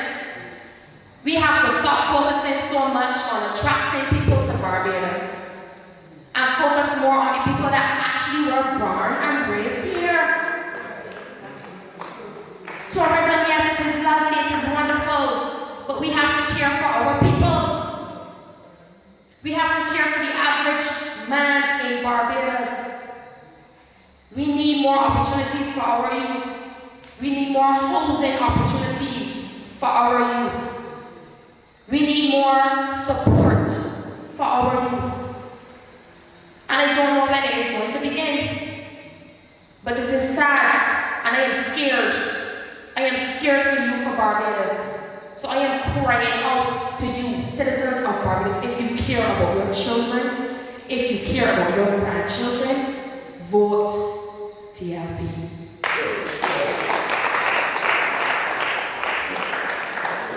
I remember when I first aligned myself with this party.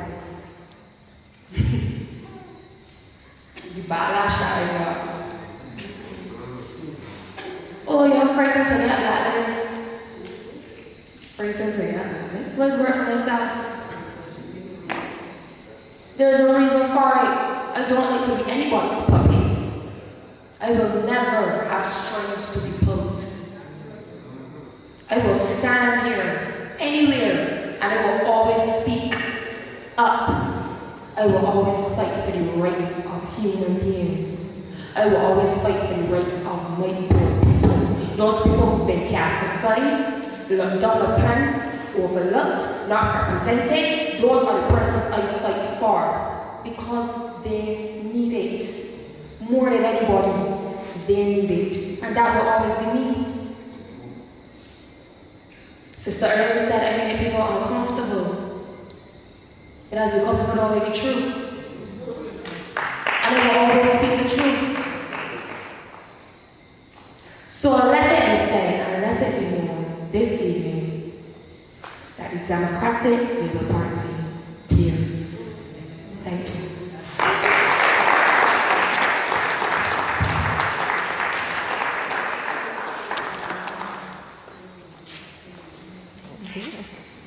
Short and sweet and to the point. As I said, she's direct, and I admire that in her. Making people uncomfortable, Tyra, is a gift and a blessing. Here's your sister. Sometimes you need people in the mix to be able to speak the truth. And the truth does make people uncomfortable, inside and outside the party. But it is necessary for that balance. It is necessary. And, you know, I listened to her, and I heard a perceptive young person, a person who could easily be caught up like all the rest, looking for something from the table of Mia Morley, who has decided, no, I want to align myself with the party of the people, because I can see through the deception, I can see through the public relations, and I want to be with a party that is real and a party that shows that it really cares. And Tyra, we thank you. And we will be there for you when the darks come. That's what we are here for. Now there's something I want to make reference to pretty quickly when ADRIEL spoke about how the Prime Minister speaks off the cuff, which is true, and then looks back and says, you get it done. Speak to any senior civil servant you are close to, and they will tell you she has the service in a mess. Because civil servants, most of them, have a procedural approach to what they do. There are ways to do things, there are steps to take to get to do things. And this government and its representatives have this attitude where they tell you what they want done. They don't listen to you, the experienced servant, to find out how to get it done. So you find civil servants now just keeping quiet because they don't want to be victimized. So when a minister comes and tells them, I want this, because a lot of them now are behaving just like me, bullying. I want this, I want that. They don't worry to say, well, minister, it can't happen this way because this is how it is done, these are the steps. So it just don't get done.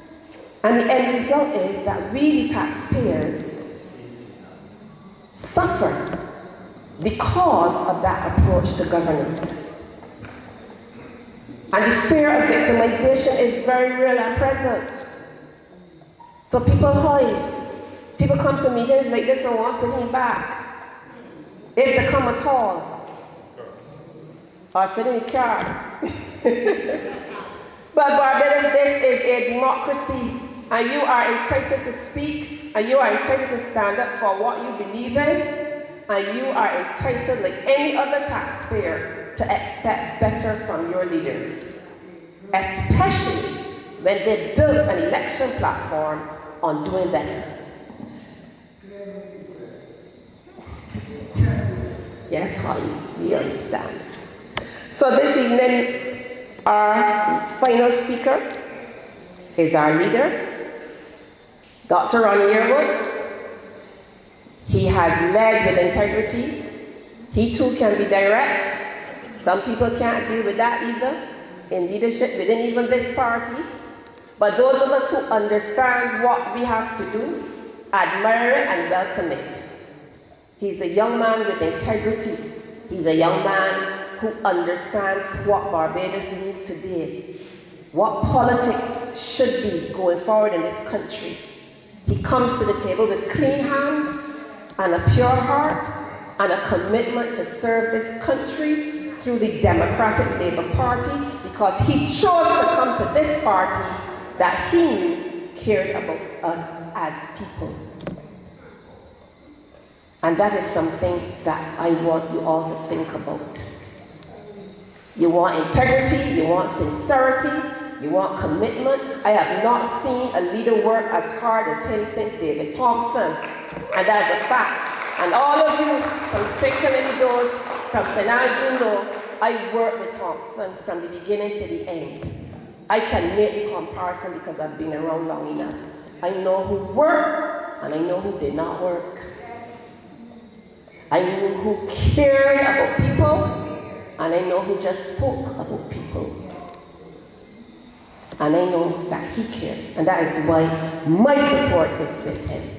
I support every leader, because if you don't support the leader of this party, it means you don't support the party. Because the members choose our leaders, they don't appoint themselves. Our members go and they vote for who they want to lead them. So who are you to decide that you're going to work against the members' wishes? That's just like Trump deciding that he ain't accepting the results of the election in the United States. Who are you? You have to accept the will of the people. And if you don't want to accept the will of the people, you get on the ballot the next time and challenge. But you don't undermine the work of the party. Because in final analysis, it does not, what you do does not affect the leader, it affects the Democratic Labour Party. And we have to talk about, for others not self, we also think and have to think about party and not person. The institution, the party, that has always been there for the people of Barbados. And with that said, I want to welcome DR.RONNE YEARWOOD.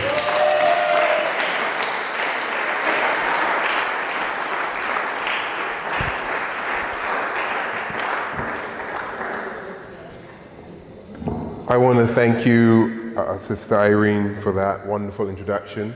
I want to just start by saying if my voice cracks or it sounds like a frog is about to jump out my throat, I've not been feeling 100%, but that was not going to keep me from here. So if you wonder why I have on this hair looking wrap up, because the wind down here cold. And, well, that was not going to stop me from being here with you tonight. The reality is, there are days as the leader that you don't feel like doing things, but you just have to do them. It's the same as a parent. Every day I could tell you, and I always begin, I love my child, and then you start. But you do what you have to do for the people that have put you here, because at the end of the day, and I think Sister Irene encapsulates it best, the voice of God is the will of the people. The people have chosen, the people have spoken, and then you do the rest. Now, I want to start by thanking people. And it's becoming something, I know people save thanks to the end. But I think you should thank people when they're in your space, when they're present, when they're with you, because that is when it matters. And I want to thank ADRIEL. I don't know him as well as Irene, and we definitely ain't waking up on different sides of the bed, even symbolically or otherwise. But I really want to thank him for trekking down, literally the trek, from St. Philip to St.Andrew to be with us in our first meeting for the year 2024. And as Brother Walter said, you know, it is not by accident, because sometimes the Lord moves in mysterious ways, more mysterious than we understand and that we will ever understand, that we are here under the theme of this school, for others not self, which is really at the core of what the Democratic, which is really at the core of what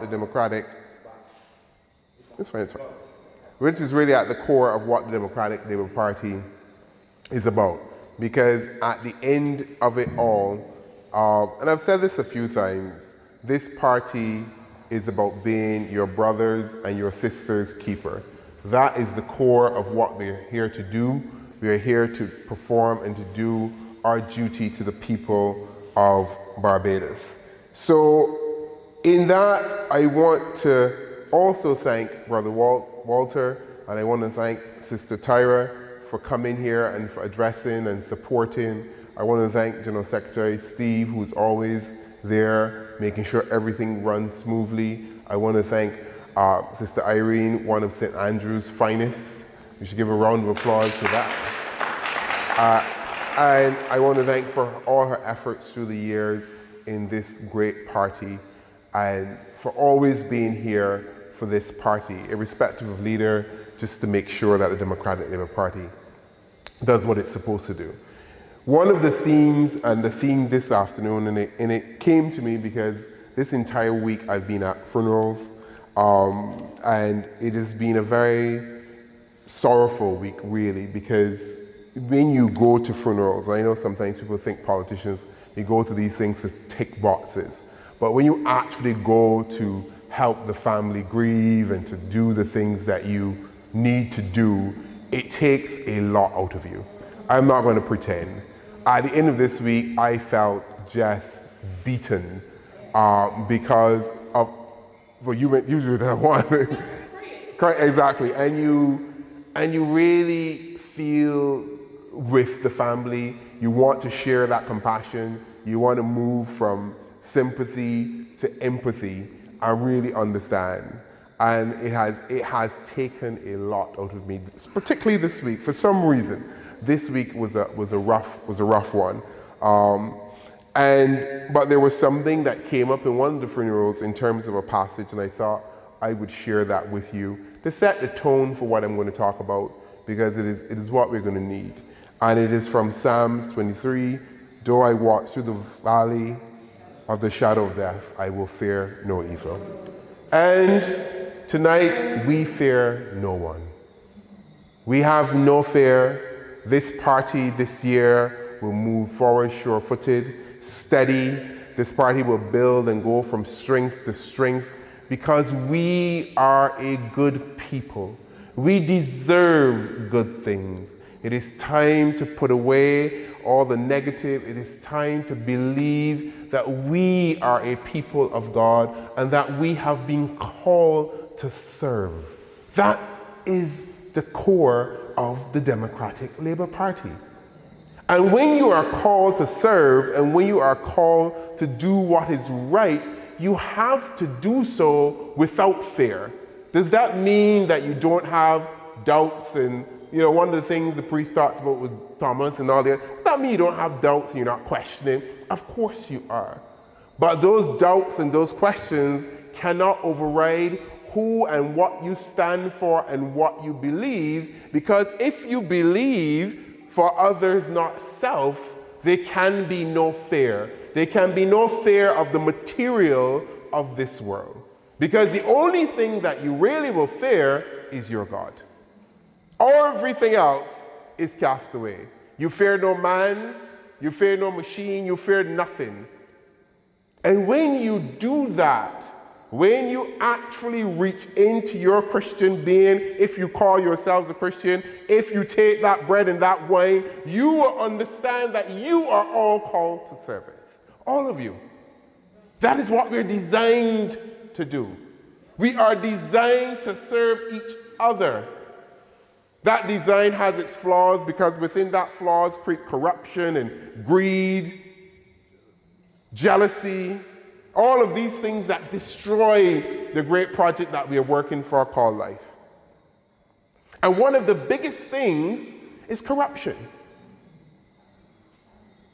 You have a situation where this government is trying to tell the people of Barbados that nothing is wrong with a check for $7,500 being written to you as a minister of government by a contractor who has work from your ministry. Under what universe and planet is that right? Let us, we prosecuted it legally. We know on the legal side that it is against the anti-corruption law. But let us take it a step further. There is a moral and an ethical wrongness about what has happened. So even if you come, the integrity legislation is not being proclaimed, and you try to work around the technicality, the point is you are wrong for doing it. There's no way around that. You can't explain yourself from wrongness. You're either wrong or you're not wrong. And in that case, you are wrong.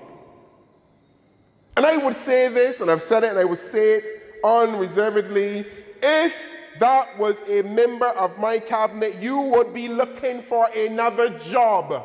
It is that simple. I don't understand sometimes why we complicate these things.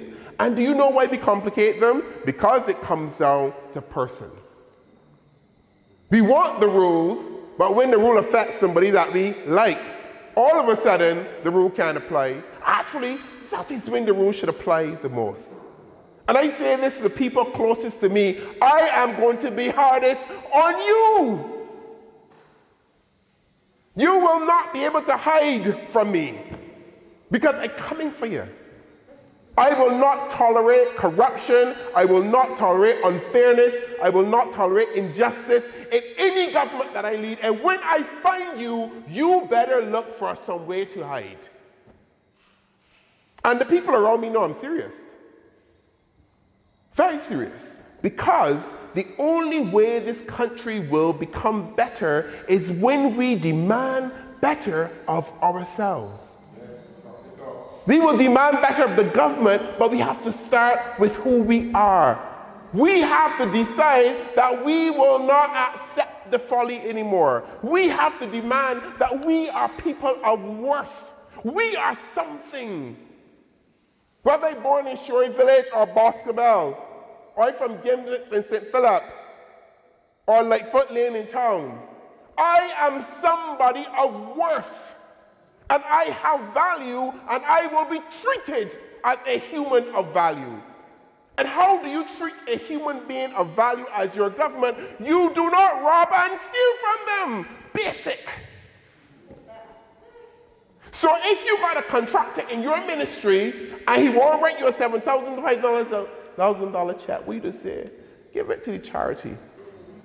Get to supermarkets, give me the vouchers, they will get them out.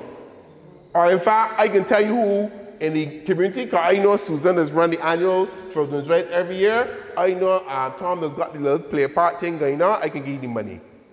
It ain't got nothing to do with you.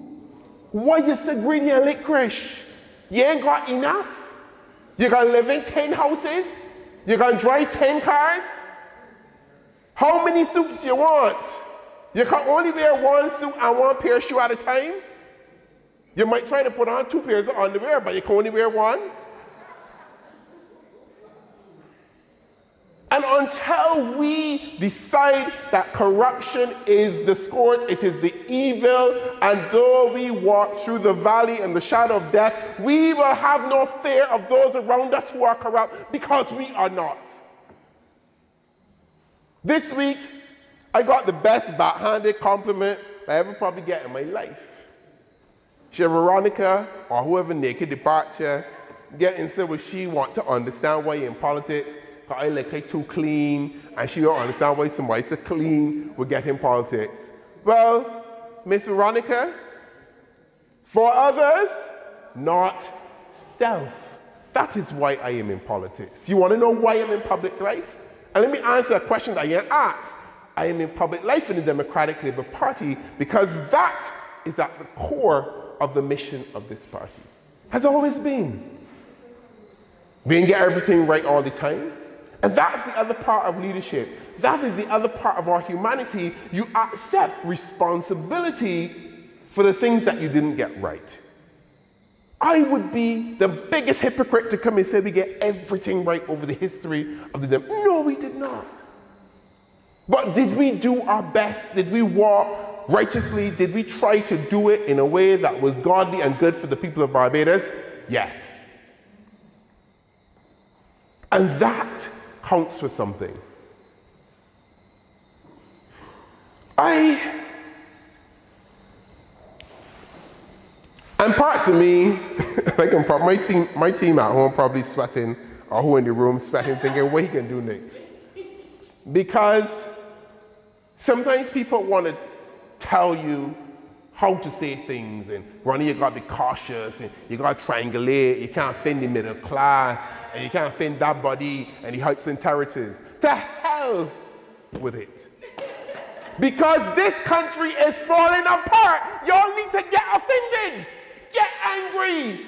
Why can't I offend you? Who are you that you cannot be offended in this country? All y'all should be offended that you sit down and let the government of Barbados treat you in the way that you are being treated. A prime minister comes back to you with a $7,500 check, matter closed, and with a clapping. Got to be madness. And then you telling me that I offended if I say something is wrong? It is wrong. Get up and do something about it. Cast aside your fear, because though you walk through the shadow of death, you have no fear. None. You should be offended. You should be very offended by this government. You should be offended every single morning you wake up for the things that happen to you. How do you rebuild a school, a prefab building, a new building, not rebuild, build a new one, move the children from St. John, shut down St. John Primary, put them at Mount Tabor, and it fall in? This is not the first time that we've had to build a prefab building. Jesus, Lord forgive me for things. We've been building prefab buildings since before independence. You telling me in 2024 we cannot build a simple prefab building for the children of Barbados? Somebody had to cut corners, one, or two, they may know nothing about construction, but they get the contract.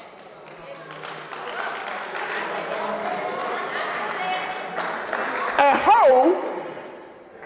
That is corruption. You see, y'all think corruption is all these something, these big things. That is corruption. That is wrongness. Because it hurts you. Kim McConney ain't get hurt because she ain't fall through the hole. None of them ain't hurt. Who get hurt? The maid. And if it was one of the children, who would have get hurt? The child. None of the officials of the Ministry of Education get hurt. Because at the end of the day, when things do not work, it is not the officials that get hurt. You and I suffer. When we go in the supermarket, who getting hurt? You think when they're getting $20-something thousand a month as Deputy Prime Minister or driving a car that she cry for, that you know she's a child, so she can come fast because she want to be special in the cabinet, so she want to drive in a car. You get $20-something thousand a month, you really think you're going to be hurting in the supermarket? Ain't bothering you? None of it bothers you. When that maid fall through that hole in the prefab building, then she's who got hurt. That is what corruption, that is what a failing society does. You get hurt. You are the recipients of the failure. Every year, every day, there's something else in this country. They reckon that corruption costs about 5% of the GDP globally. That's a couple $1 trillion. This is global. If you had to calculate that, maybe like $250 million to our GDP. So not only is corruption problematic, but we are losing money that we could be using for things.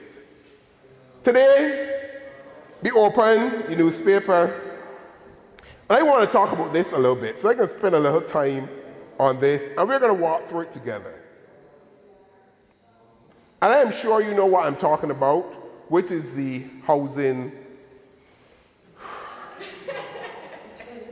Well, let me get my water, 2 seconds, because I can take a deep breath with this one, which is the housing issue. So let me walk through this timeline, because you need to understand where we are. And I can make sure it's right, because I can read the things. In ADRIEL, you got to use their own words. So I take in advice from my senior lawyer. So in 2021, August, the government says that they will bring 150 prefab houses from China to jumpstart and boost the response after Hurricane Elsa. Minister of Housing at this time, this was William Duguid, got on the floor of Parliament and they had to get a supplementary of $50 million. A little bit of money, $50 million. $20 million, which was to cover these 150 houses that were to go to the victims from the hurricane who lost their houses. Now, at that time, he said that they had 2,106 incident reports. So you have 150 houses, 2,000 incident reports. All right. They said 90% of the technical assessments were completed, etc. Now, so that's one. Fast forward, September the 9th, 2021, now William Duguid out there defending the Chinese houses, because people were saying, and the deal is now worth $29 million.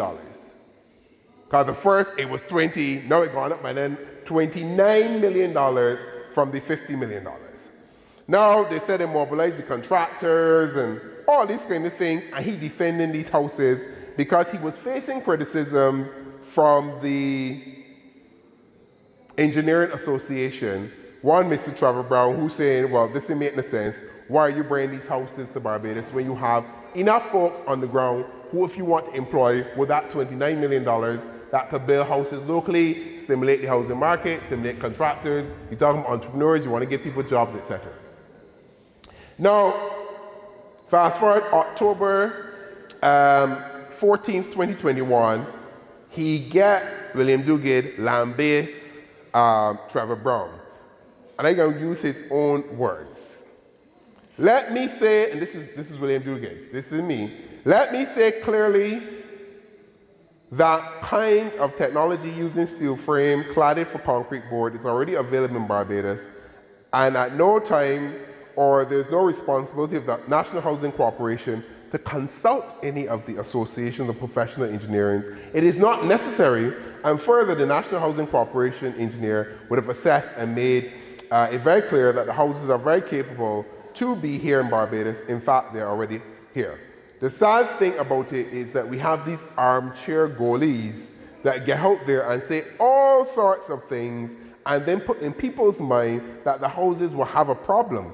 Then you would have people who could benefit from the house having second thoughts and asking us things that would not have been there before. He says, I am shocked and disappointed with the president of the Barbados Association of Professional Engineers, and I think he owes the people of Barbados an apology to make it clear, because he's put doubts in the people's mind. By the time I'm done with this, William Dugan gonna owe everybody an apology. So come now, December the 7th, 2021, Housing Minister and Lands, Dr. Duguid, gave an update on the houses. He says he recalled the Prime Minister said, you know, Christmas is the target for completion, and he acknowledged there were some delays, but they can get back on track. And that the $29 are controversial, but they're going to facilitate the people from ELSA.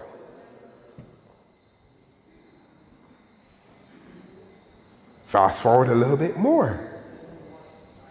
You have a situation now where today's paper tells us that 61 of the houses have been built from the 150, and the government trying to sell these houses to Barbadians.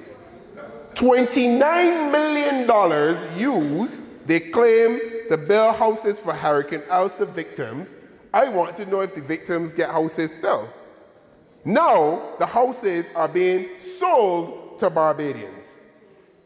So you get a government that promised us 10,000 houses in 5 years and cannot build 150 prefab houses. In 5-6 years, they were able to build 61 prefab houses. And you want to talk about competence? That is an effect of corruption. Who get the contracts? Why they can't build the houses? Where is the incompetence in this? $29 million. And there's no way, even if they sell the remaining of those 150 units, they can recoup that $29 million. Because if you claim in their low-income houses, you cannot sell them at those kind of prices, and nobody is going to buy no prefab house for the $600,000, $700,000. Nobody. Furthermore, the Ministry of Housing is not admitting the issues with trying to assemble the houses. Because if you buy the round door frame or the round window frame, it can't fit together. The puzzle ain't gonna work. So you are now trying to offload houses that you could not put up to somebody who ain't got a clue about putting up houses. You're gonna say you're gonna sell them a prefab house. Let me tell Bajan something, right? And I can talk directly to Willa. Do not buy a single one of them prefab houses. Left them where they are. You're more than fall through the cracks. Because what kind of government would take prefab houses that were made of steel, sit in for about 6 years, 5 years, yeah, about 5 years, corroding, and you now want to sell them to people to live in? Think about that. I wonder when the minister, the current Minister of Housing, was talking to the media, if it actually went through his mind what he was saying. I wonder when the cabinet paper went to cabinet to sell these houses, if no one in cabinet went like, listen, you can't do this, this ain't right. I wonder what kind of discussions would they have had over the sale of these houses. Because you cannot got about 30 people in a cabinet and nobody recognize that this is a problem, that this is just wrong.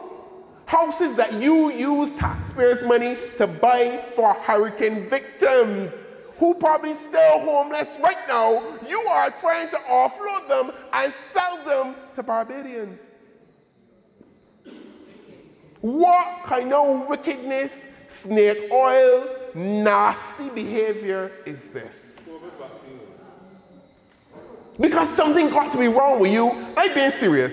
Something has to be wrong with you at a deep spiritual level to do something like this. Something got to be wrong with you. I could not imagine in my whatever part, I could not do this. I could not sit in a cabinet and allow something like this to be sanctioned. I will go, so you know what? I don't want to be the minister. You take your ministry, I can sit on the back bench or I can cross the other side because this ain't right. There can be nothing right about this. And I bet you're going to hear the calling programs, oh, but they're trying to get housing to working class people. Foolishness. Just because you are poor and working class does not mean that somebody can piss on you and call it champagne. It is still piss.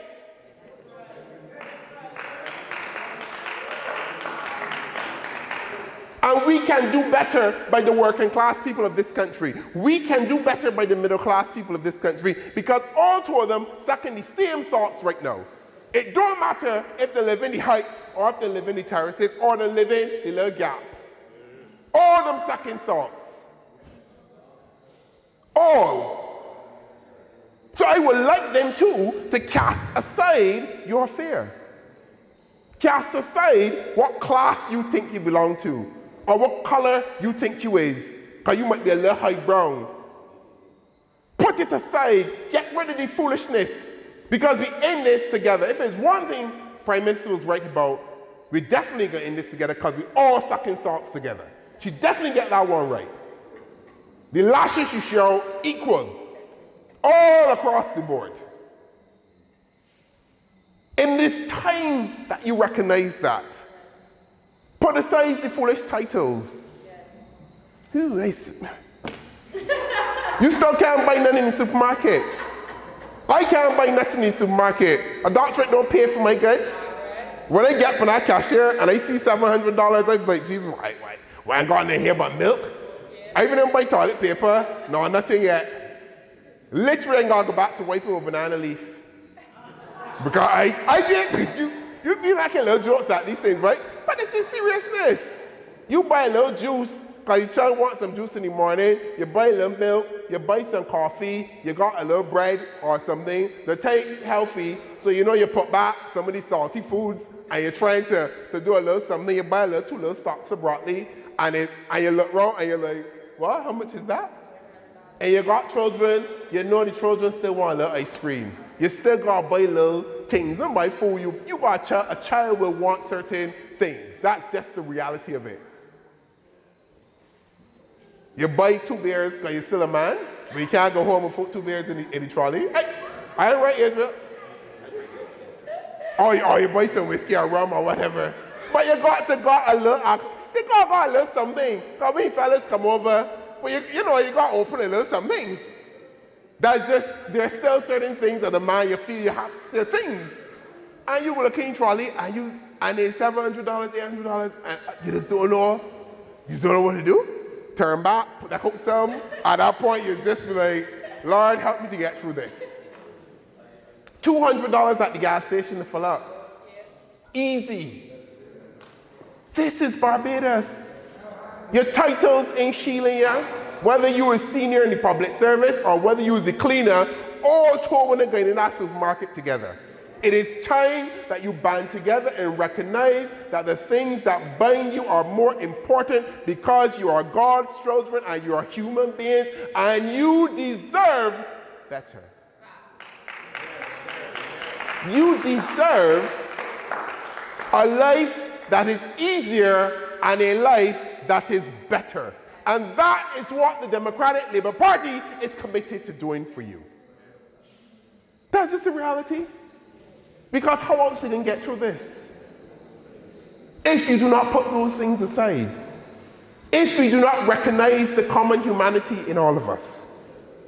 So we got another steal in this situation with these houses. I would like Minister Duguid now to come and apologize to Lieutenant Colonel Brown and the people of Barbados. Very unlikely to happen because these people are so pompous and big-headed.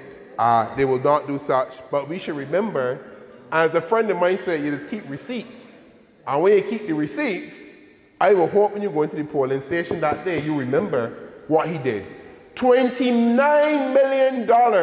And he had the audacity in one of his statements about, we are not wasting taxpayers' money. We understand that people work hard for this money. Well, yes, you have. You literally flushed down $20 million down the toilet. $29 million. That's a little easy money. That's all of your money. 29 million of it. Still can't build the houses. Now you're trying to sell them. They was up there rotting for 4 years. The people that were victims still didn't get replacement, and the money gone. The money gone, nothing ain't happened. Where the $29 million gone? Where it gone? Where it gone?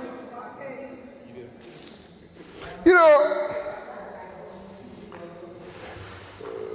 something that always,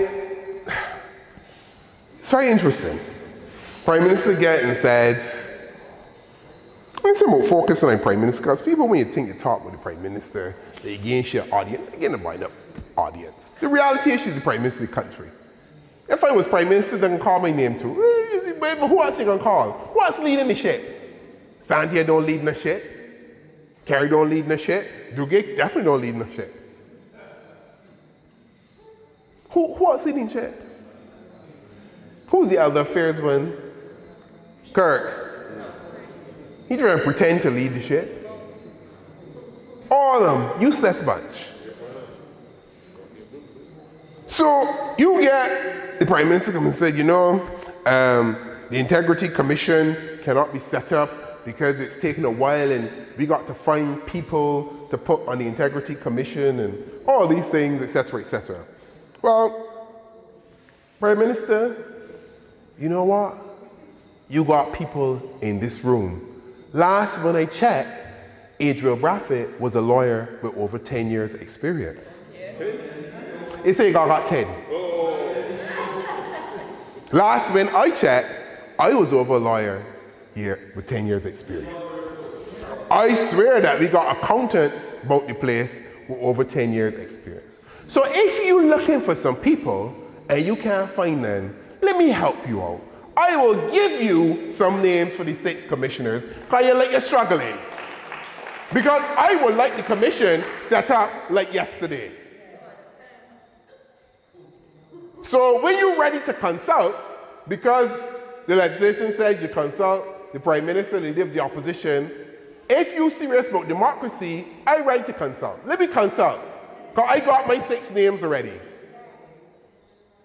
Because you should not be allowed to choose these 6 people on your own, because I do not want no lackeys in there who are going to do your bidding.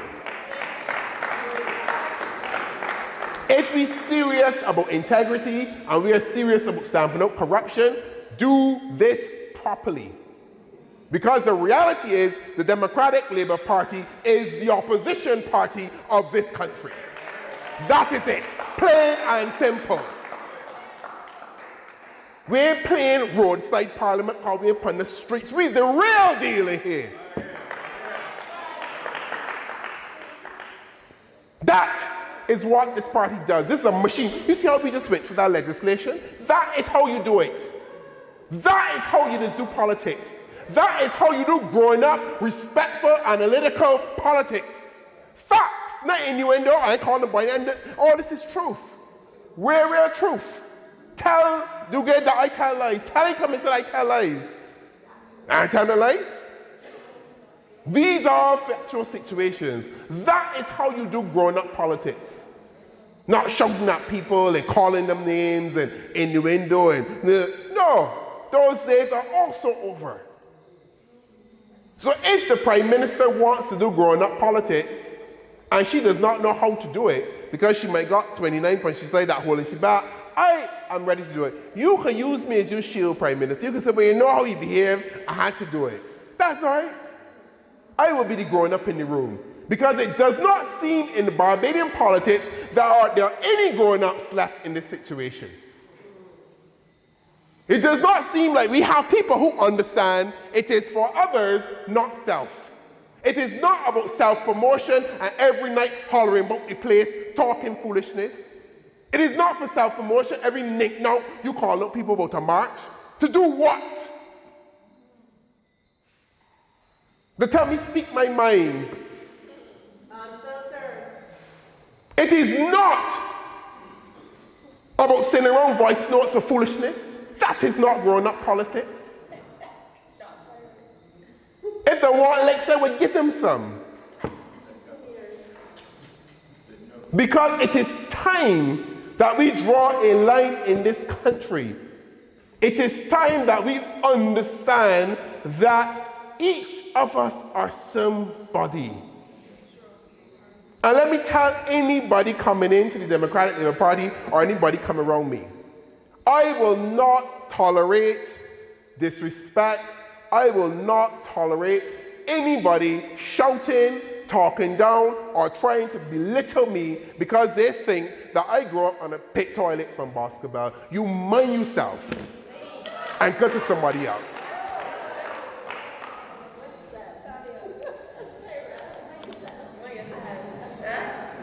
Because we have too much classism, we have too much hierarchy, we have too much holding on to titles, we have too much hoity-toity behavior in this country. If we are serious about developing a country of democracy and a country of equality, it is time that we get serious about it. It is time that we treat each other as equals. It is time that we recognize the value of all of us. That ain't hard to do. It is time that we have a government that does that. Not that try to polarize one group against the other. Everybody is welcome in the Democratic Labour Party. All.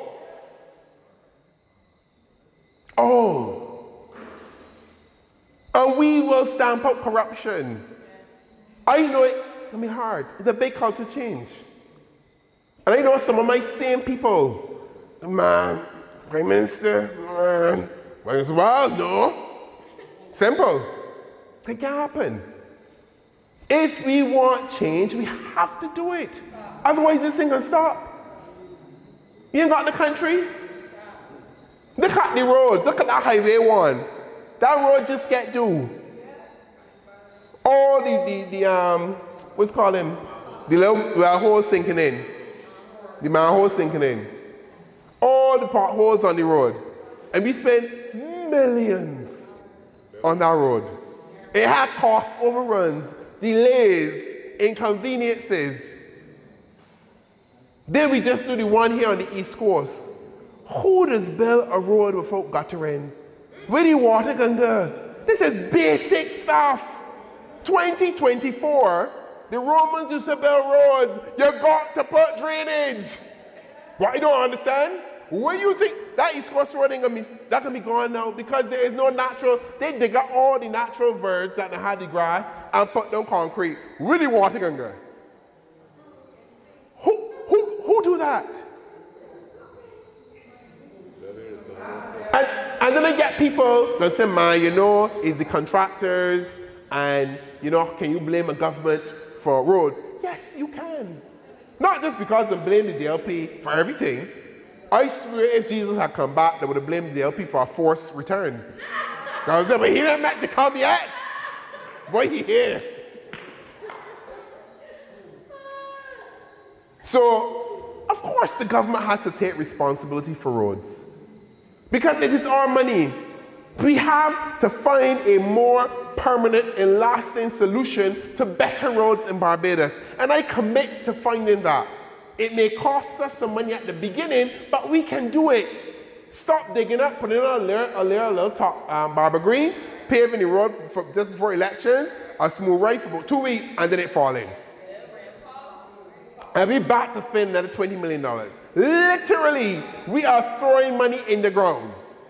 It is time to build proper, long-lasting roads in Barbados. And it can be done. It ain't hard. Why we just make these things so difficult? But you know why? Let me tell you, corruption. Because if you build a road that lasts 20 years,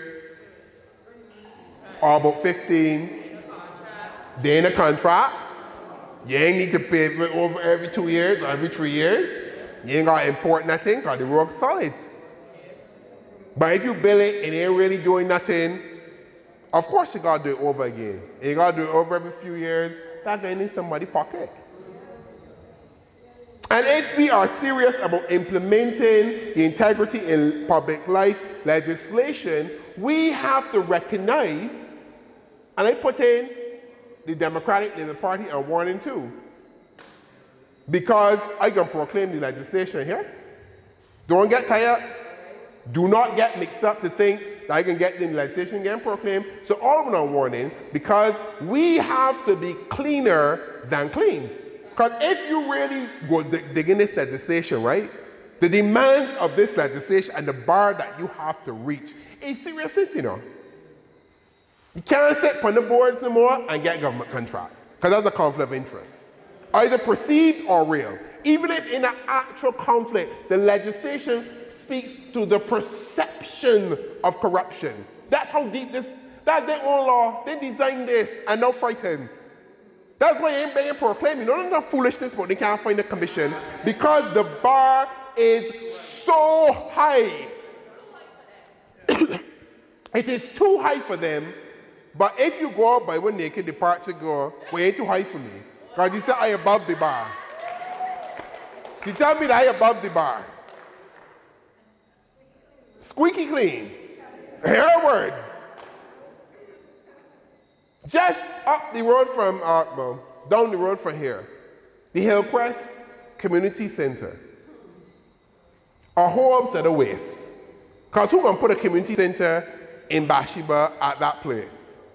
When you got the people in Lamberts and you got the other people there with the Garrison Secondary School, Bradley Adams School is, all them places that need repair, hard courts and things, and you're going to put it overlooking Bathsheba. Who going up there, because they're so far from the community, who going up there to play basketball or cricket or do whatever? Nobody ain't going up there. Even tourists, who going to stop there to bite? The spot is not designed for that. You spend $1.2 or $3 million on this thing. Then the chairman of the construction, this is factual, somebody can't sue me. The chairman of the construction company, Hackerton Construction, one Mr. Brathwaite, who is also deputy chair of the Sports Council. That's Ryan, not Adriel. Yes, Ryan. So yes, just so we're clear, because Adriel, we can get you in trouble tonight. That last name real common. But if we are to take the legislation seriously, and let me read something here. I know they're going to get in the hackles over this. A conflict of interest is deemed to arise where a person exercising public functions makes or participates in the making of the decision. This is the next part. Where there is a possible or perceived conflict of interest, the person exercising the public functions involved shall disclose his interests. Then you have the use of information. The person exercising a public function shall not use or take public information to their advantage. If you sit in on the Sports Council board, you're rebuilding community centers, your construction company building community centers. I ain't saying you do nothing wrong per se, but it doesn't look right. Again, you ain't passing the sniff test. Because it's all this sort of behavior that will have to stop. You can't sit on a community-oriented sports council board and then your construction company building a community-oriented sports center. The two can't add up. But nobody ain't talking about that. This is the kind of detailed and analytical behavior of an opposition, or real opposition. These are things he's got to talk about. Surgical, clinical. Because it might not be corruption, we know, but the law speaks to perception of corruption. That is how deep this law goes. It cannot look corrupted in simple terms. It cannot even look corrupt. You can believe that is the law. You break any law if you look corrupt. That's how deep it is. A conflict is the perception of corruption that the law is even trying to stamp out. Not even a whiff, a sniff, nothing. All these are things that we got to look at in this country. And that's only probably one example. I am sure if you start to dig deep, there will be other examples. But then you hear people, you're trying to tap radical people mode. Because they're not thinking of this. They're not thinking of for others, not self. They're not thinking of Barbados. They're thinking about their friend. They're thinking about, might want a little something too. Because in their head, they start calculating, well, if he was prime minister and they, well, ain't happening, you know. Because we have to be very clear, we are working for a better Barbados. And I know it's going to be hard. I ain't fooling you all. I'm not fooling you all on day one, on day two, everything will be right under the Democratic Labour Party government. It will be tough. It's going to be hard to reshape this country in the way that we have to reshape it. And to clean up the mess. But the reality is the Democratic Labour Party can do it. And we will do it. They always say, you know, the Democratic Labour Party, there's talk, and they don't got no solutions, and they always come with the plates, and we don't got solutions, and you know, I don't believe in violence. I really do not. No, seriously, I really do not. And we have to stamp that out with our societies as well. That's another kind of behavior that we will address that another time. I really do not believe in violence. But when you see people telling blatant untruths, it is annoying, you know, because we know in the engine room of this party, we are churning out solutions. There ain't no time we get up and talk, not a press conference, we do not say, look, if you were in government, I would fix X and Y, this is how I would do it. And then all of it, you ain't got no solution. What are you talking about? Look at yourself with honesty as well. Because as a party, we are going to combat corruption. I can tell you how. But before I get there, I'm going to address one thing. Because my general secretary tell me I should address it. I'm going to put it in the frame. So, this was months ago now, right? At one point, somebody called in my radio, and I said, very casually, that I wasn't, I don't see myself as a politician. And in my head, because I was trying to explain the concept and the idea that we need leadership. Because if we keep selecting politicians, we keep being in the same situation that we are in. We need leaders in Barbados. Those 30 people that go to Parliament need to be leaders. Of course we are politicians. And I know the other side trying to use it to their advantage. Oh, he ain't a politician. Ugh. Foolishness. Always catching at some little side thing. But we need leadership.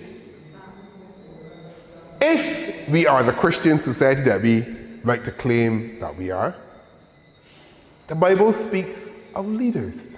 Always use the word, you know. Go through it. Leaders and disciples.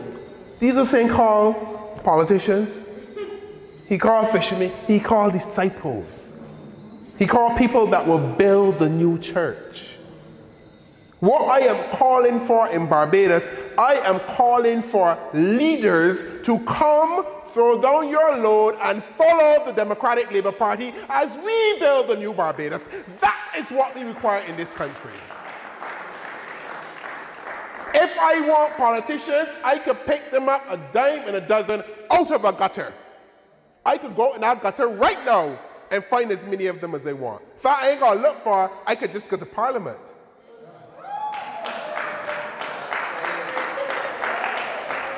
But what we require men and women of good stewardship, men and women of God, men and women who place the humanity of others above themselves. That is what the Democratic Labour Party requires. That is what Barbados requires. So I am calling on those men and those women to throw down your burdens, throw down your fears, and follow the Democratic Labour Party into the new promised land as we build Barbados. Because we can do this. And we have been called to do this. Make no mistake about it. This is not accidental. We have been called, we have been given a chance to rebuild this party, to rebuild this country in a way that no other generation has had. This is a moment, this is an opportunity. Yes, I know it looks dark, I know it looks daunting, 30-30, but we have the chance to build a new temple. We have a chance. This has never been given to any generation before. The things that we can do for Barbados, the country that we can build for our children and our grandchildren, is beyond anything, beyond our imaginations. We can do so much good if we really commit ourselves to it in a meaningful way that comes from heart and head. We can build a new Barbados. And we have to. Because you don't have a choice. We have this government going, Lord. But that requires you to do what we talked about at the beginning. Even though I walk through the valley of the shadow of death, I will fear no evil. And when they say you fear no evil, that is meaning that you're not fearing discomfort. You ain't fearing the little rocks that can be under your feet because the road ain't gonna always be smooth. Well, given these roads now anyway, you might fall in a pothole or two before you get to where you're going. You wring your ankle, bust out your knee or something. But we can do this. I believe we can do this, you know. You don't understand the kind of word, like the belief that I have in you and this party. I think you all just take this for granted because sometimes leaders don't speak to you in this way. They speak in a very mechanical, I want you to vote. Yeah, of course I want your vote. Whatever. That's fine. We want the vote. Go and vote. But I want something else from you. I want a commitment that we can be a good country. That we are a good people. That we can build something nice and good for each other. I'm not saying all we can be rich, that's not it. But we can all have a share of the bounty that is Barbados. We can all share in it. It should not be like this. It should not be this unequal. Where about 30% of our people live in poverty. It cannot be right. As TYRA said, Trotman can't read. How is that? Think of the things that ache my heart. And then somebody get a nice car and drive around. Fine, you got a nice car, that's good for you. But then you have to reflect on the rest of the society. Because you can't live in isolation. You gotta get your car and walk somewhere. You have to interact with each other. And that calls for something beyond the vote. That calls for a commitment to country and to party in a way that maybe you've never been asked to do it before. And I'm asking you to do it. And back to the more practical things of combating corruption. I tell you, we're going to proclaim the integrity legislation. Campaign finance reform that Brother ADRIEL spoke about. We will do it to ensure we're above board.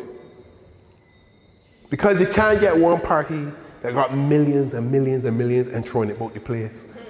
Because it creates an uneven situation. That can't be right. We cannot have a country like that. Literally, you're able to buy the election. And that can't be right. And Barbadians have to understand that they play a role in that corruption.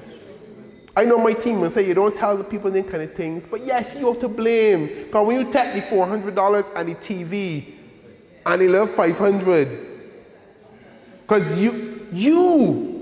corruption is a two-way thing. If the boy offers you, so get from me. We can't do nothing, I just got left here, but can't stuff the money in your hand. Because we have to have love and respect for ourselves and for each other.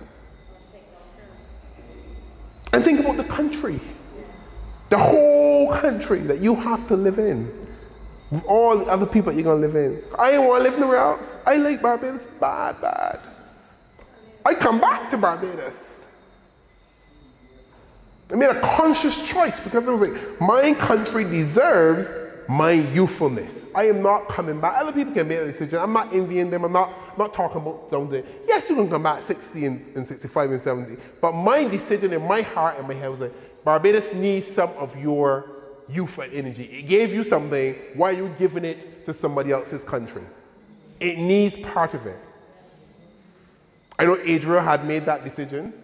But we were in the same country at one point. Not at crossing over, but yeah.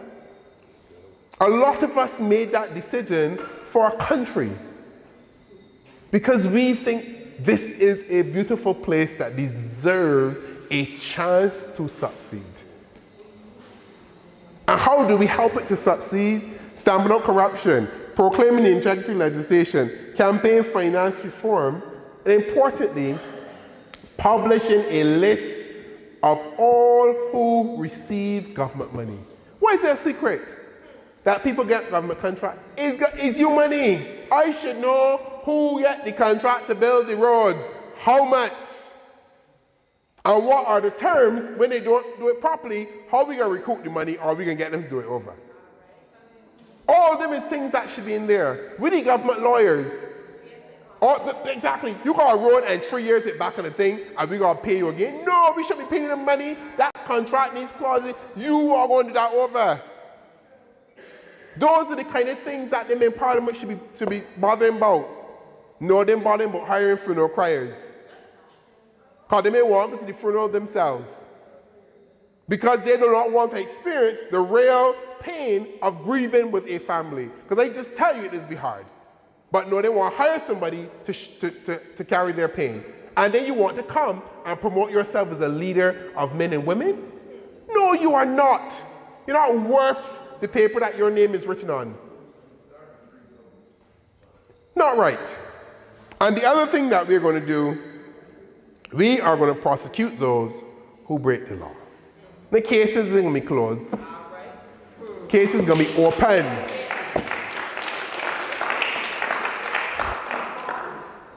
Simple. Amen. And then this is hard. Because if you break the law, well, you got to go through the process. You take the check. What does the law say? Well, you have to pay a penalty. At least in this particular case, there's no jail time, but you know, it's a penalty. Yeah, exactly. These things are simple. Why do we make them so complicated?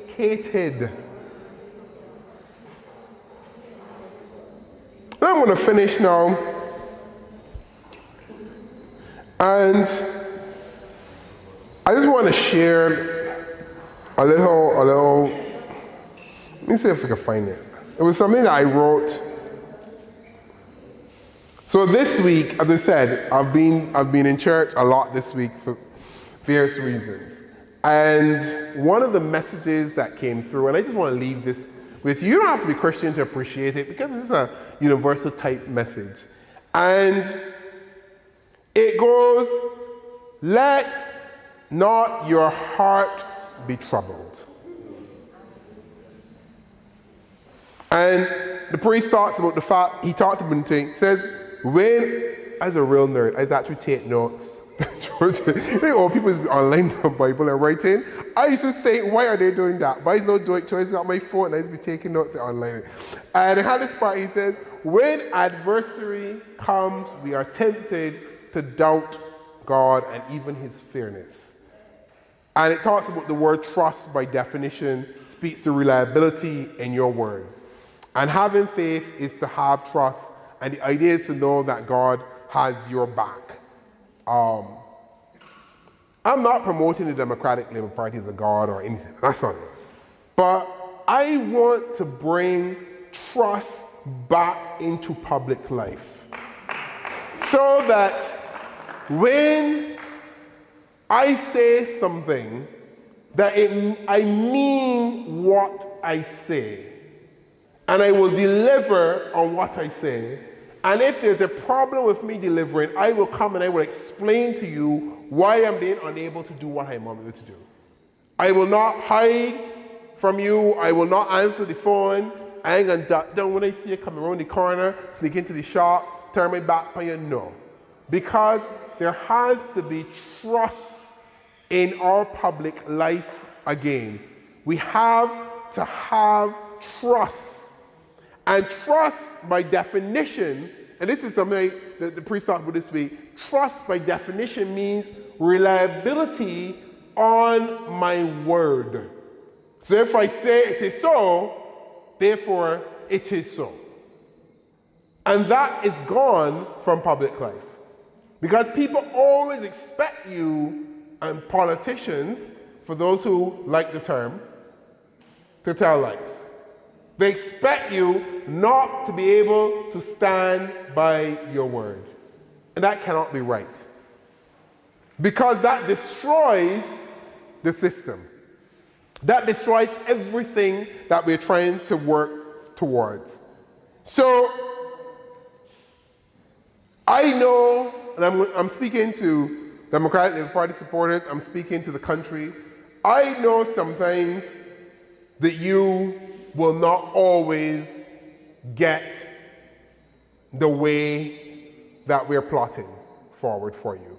Sometimes you're going to understand it. Sometimes we can explain it 10 times. It will not sink in until it's ready to sink in. But I want you to trust that we're always doing this in a way that is good for you.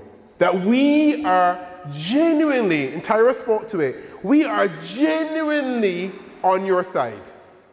We genuinely want what is best for you and your children and their children. And that the kind of country that we are trying to build is one where your life will be somewhat or easier and it will be better. But I want us to do that in a way where you trust us. I know that's a lot. Whew. I asked you to do a lot here tonight. That's a jump. That's a big jump. Because you had somebody who told you they were going to build islands from Barbados. 3 islands off of Barbados. Future Barbados. We can go to the moon if we want. You had somebody that promised you 10,000 houses in 5 years. You had somebody that promised you,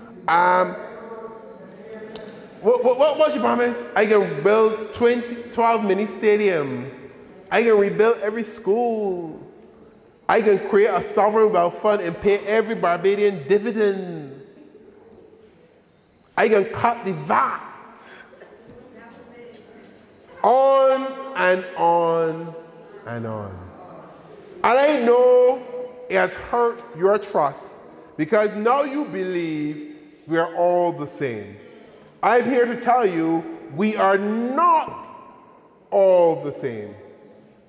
So, Miss Veronica, you asked why somebody like me would get into politics. It's real simple. For others, not self. Ladies and gentlemen, thank you and God bless.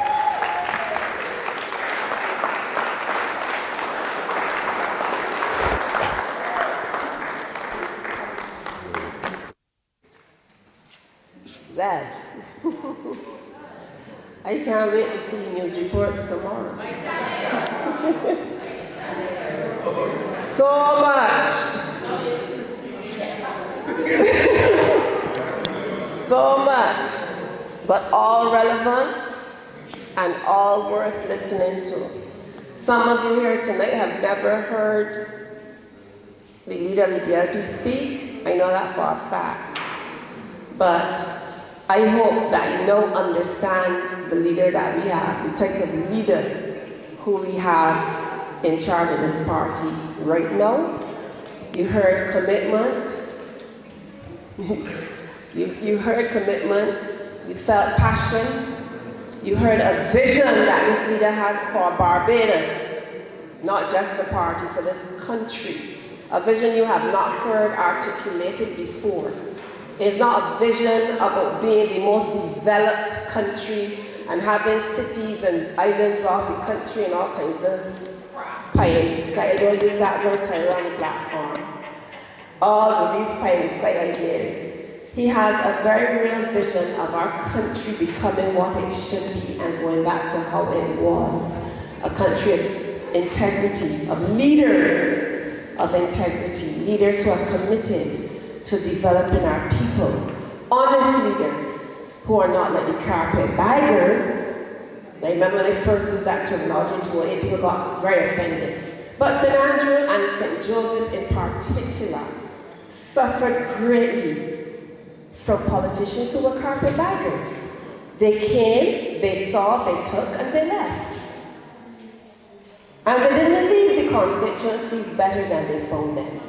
And that is what you call a carpetbagger. A carpetbagger was a person who used to go looking for gold in the Midwest, find the gold, and then leave the state.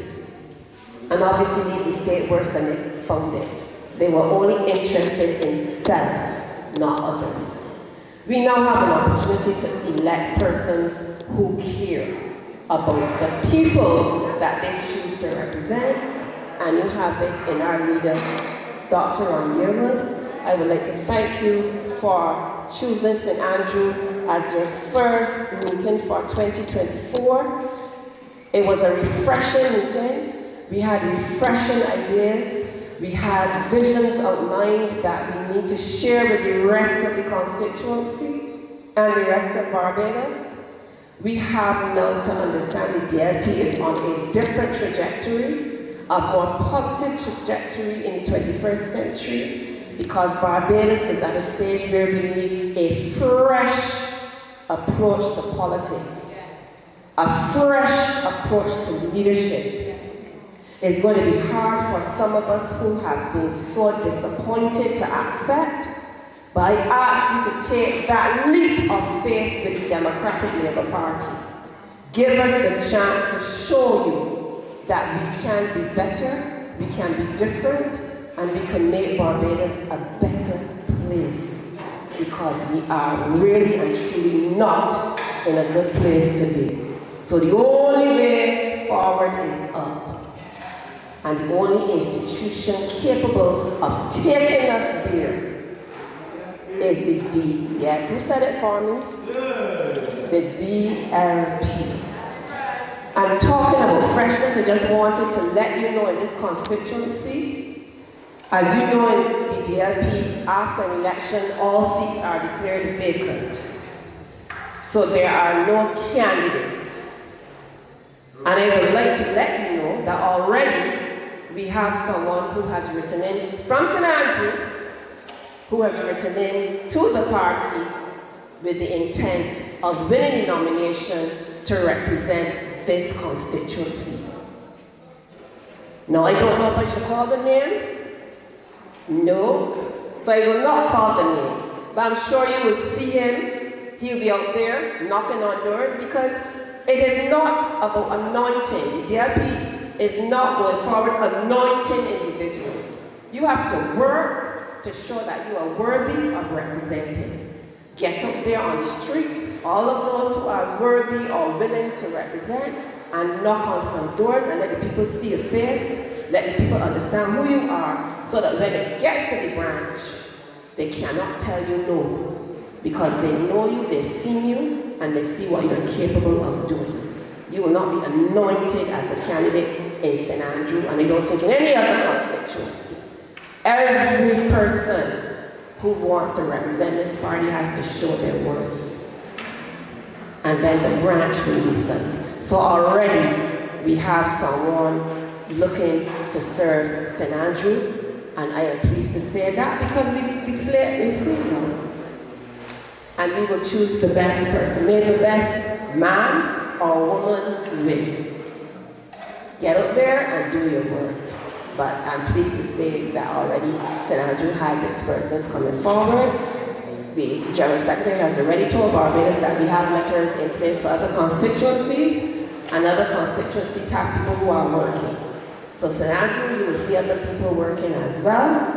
And at the end of it all, you then decide who you want to represent you. So with that said, I thank you all for coming out. In true St. Andrew style, we have our refreshments where you can chat with the President, TYRA, ADRIEL, if you will stay, and Walter, if you will stay. You're welcome to stay and mingle and chat with our people so that they can ask any questions that you may have. On a personal note, I would just like to apologize to one of our members. You would have seen them leave at one point and come back. That person would have suffered loss within the past 2 weeks at the Queen Elizabeth Hospital. And when we started to talk about what happens there, the memories came back. So when I tell you that you need to sit down and judge what we are saying based on your personal experiences and not only publications from this government, that is what I mean. It was not intentional, but she felt it because she then began to think of the drip her husband didn't get, the fact that he was not put on a ward soon enough. All of those memories came back to her because she felt that better could have been done. So we all have our experiences that we can judge the performance of this government by, and they will be made and found wanting. I thank you.